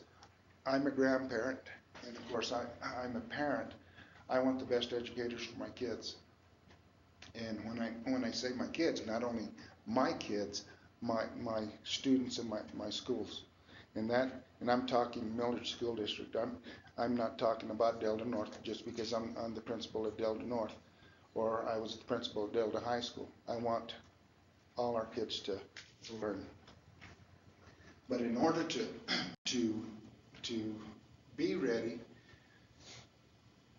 the school district and the schools, their goals need to be combined. They need to be united. And I'll be honest with you, I didn't like the way we were just, what'd you call it, the mole hitting? That's Whack-a-mole game. That's the way we Mark's were. really good at that game. That's the way we were in our district, and I didn't like it. And I appreciate the people that we have in our district office. Scott, he kind of put things together, and also Mr. Chappell. You guys are probably familiar with Mr. Chappell, and I replaced both of them at the elementary school. They let me come back to the elementary school so I can retire. But it's not easy for a teacher to say, I need help. You know, and that's something that we've tried to develop in our school is I'm not an expert in anything. All I am is I'm part of the team. And you know, if you don't mind, March, I had March say, and I'm trying to think of what it was that you asked me. Anyway, she'd indicated she needed help in an area, and of course I didn't have the expertise. I've always felt that I could fix things if they present, or the writing, fix things if they present a problem to me. Anyway, but I felt comfortable with, or apparently Marge felt comfortable with me saying, I need help in this area. And that's what peer coaching to me is all about, and also the UBI, we have UBI in our school. And I know that I went off track of what I was supposed to tell you. But it's important that, or the goals that should be linked together are teacher evaluations, academic standards for students, and Utah professional teacher standards, and SIOP and UBI are all entwined amongst each other. The staff must like each other, and in order for them to feel comfortable going and sit and talk to another teacher and say, you know, these are things that I need help in. And I've also noticed that our teachers are risk takers now, where they weren't before. And you know, both the school district and the principal needs to provide resources and materials for the teachers, but the most important is time. They need time to collaborate. Thank you, Dave. Rhonda's going to talk to us about benefits and challenges. I could probably just sit down because you've heard a lot of the benefits and challenges. But our biggest challenge has been change. You know, we're stuck in tradition, and change is hard for everybody. And the idea that you are going, you know, we tend to isolate ourselves so that we protect ourselves and the way we do things. You know, it's kind of like our ego's on the line. And so that's been one of the biggest challenges, is to get the teachers to open up and share. And we've been in an evaluative system mode by using systems that use teachers to evaluate teachers for so long that that's the first question they ask is, are they going to evaluate me? And to get out of that mode is one of the other biggest challenges we've had to overcome. But there are a lot of benefits. And one of them is there's less isolation among the teachers and more collaboration. Our school is kind of unique. We are getting lots and lots of special needs children, and we can no longer have the classroom teacher do it by themselves. It has to be, what can we do for our children instead of they're yours or they're mine. And so that's one of the benefits that's happened. There's more conversation about good instructional practices. The reflection that occurs helps the teachers to focus on what's most important to meet the needs of their class and of those individual students that fall in those top two tiers. Our top tier goes down to about 25% of our student body. And so we really struggle with that very, very top tier that in UBI and things like that as far as behavior goes. The best part about the 3-minute walkthrough is that you get to see the teachers really teaching instead of looking at the dog and pony show. And I don't know how many administrators sat through dog and pony shows and tried not to yawn, but some of them get pretty long and boring.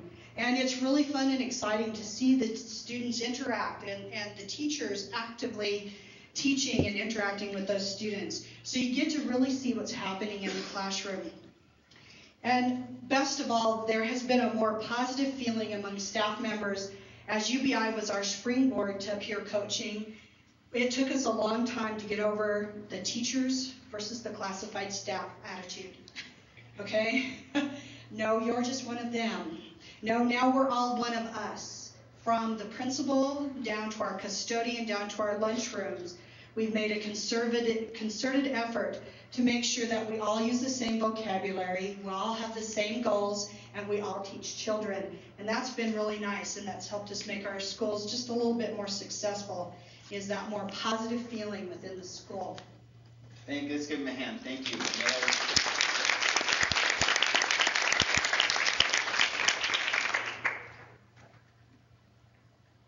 Okay, we're about there.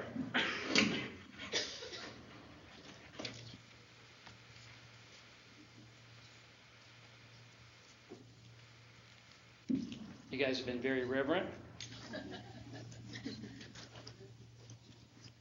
Dear Coach, there's an actual letter a coach received. I stole this, seriously, about a week ago. Thank you so much for your continued support and caring attitude. Your coaching has made all the difficult times I've had easier to deal with. You build up my self-esteem as a new teacher. There are many times I've questioned my abilities and performance, and you've been there to pick me up every time. I'm very fond of the way you help and our growing friendship over the last year and a half. I know that others in the program do not feel the way I do about their coaches, and I'm grateful that I got you. I don't know that I could have been as successful as I have without your guidance. Thanks for going to bat for me with. I admitted that. I've always felt supported by you. Thanks again for everything you do. Best wishes. That was a letter written by a ATP teacher, first-year ATP teacher, and I think that's kind of the bottom line.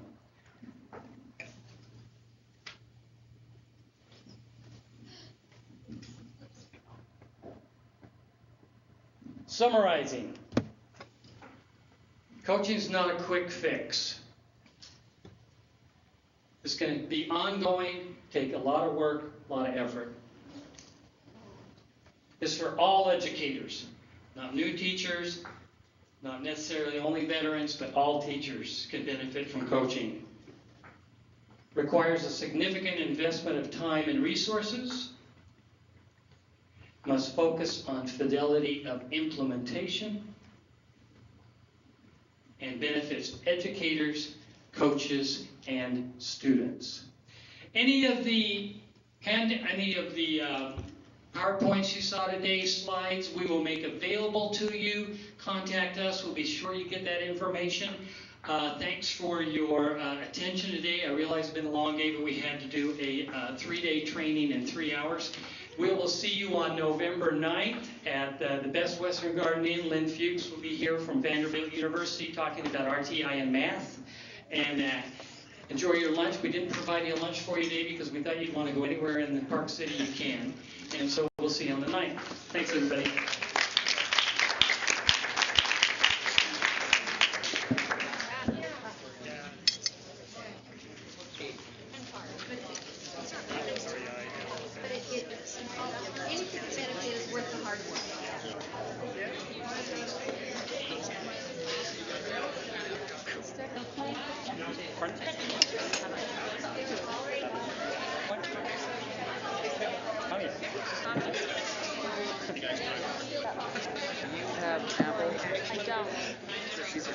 I have to export them to PowerPoint. And what?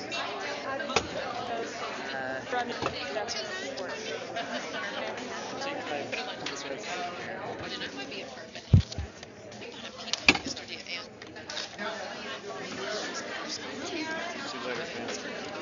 Like if you were thinking, Hi, I don't yeah, it's still in the car till the curve. Great. We'll see. It might take. No, it's great. Yeah, and I'm glad you did it. Thank you. I appreciate it.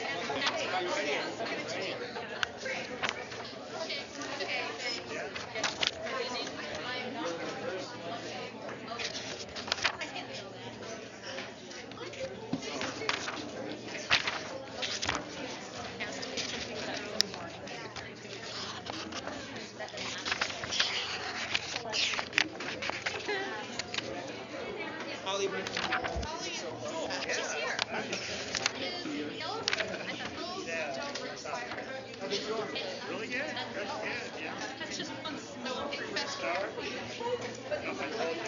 look at the guidelines. Make sure.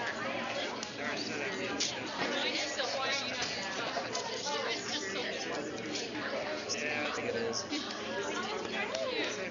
You made it to first. So it's just 10 megabytes.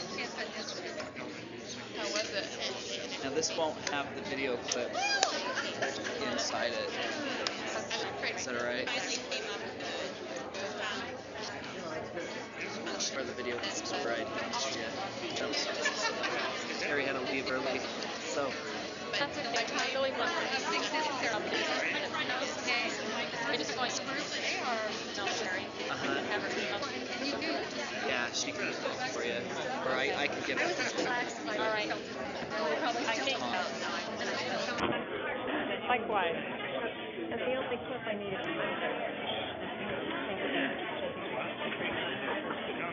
Yeah, find it. I'm sure we have it. Yeah, it's just where that's population. Big difference is you can see. Is it good? Oh my God. I know.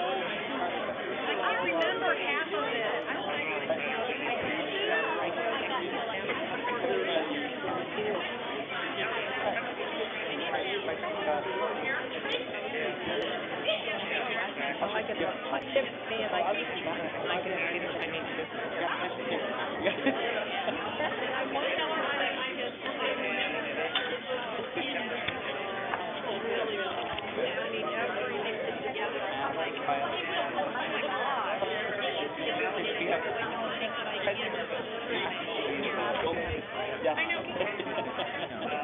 I just exported it. Well, but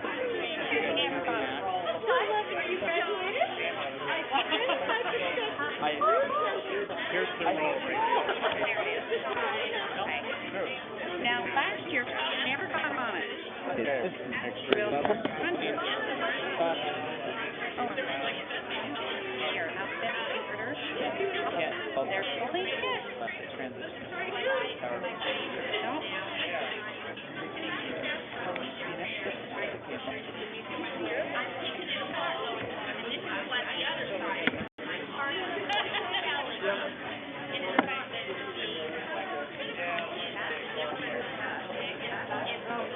I caught one.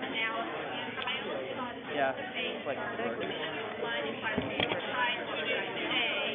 Yeah.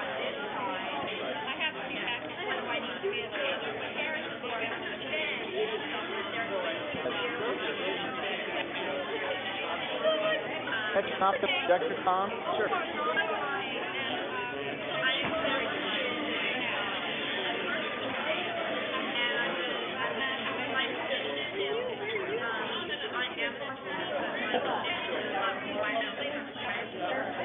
You're buff? Hey, Diane. Hey. Video. I was all over it.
those efforts.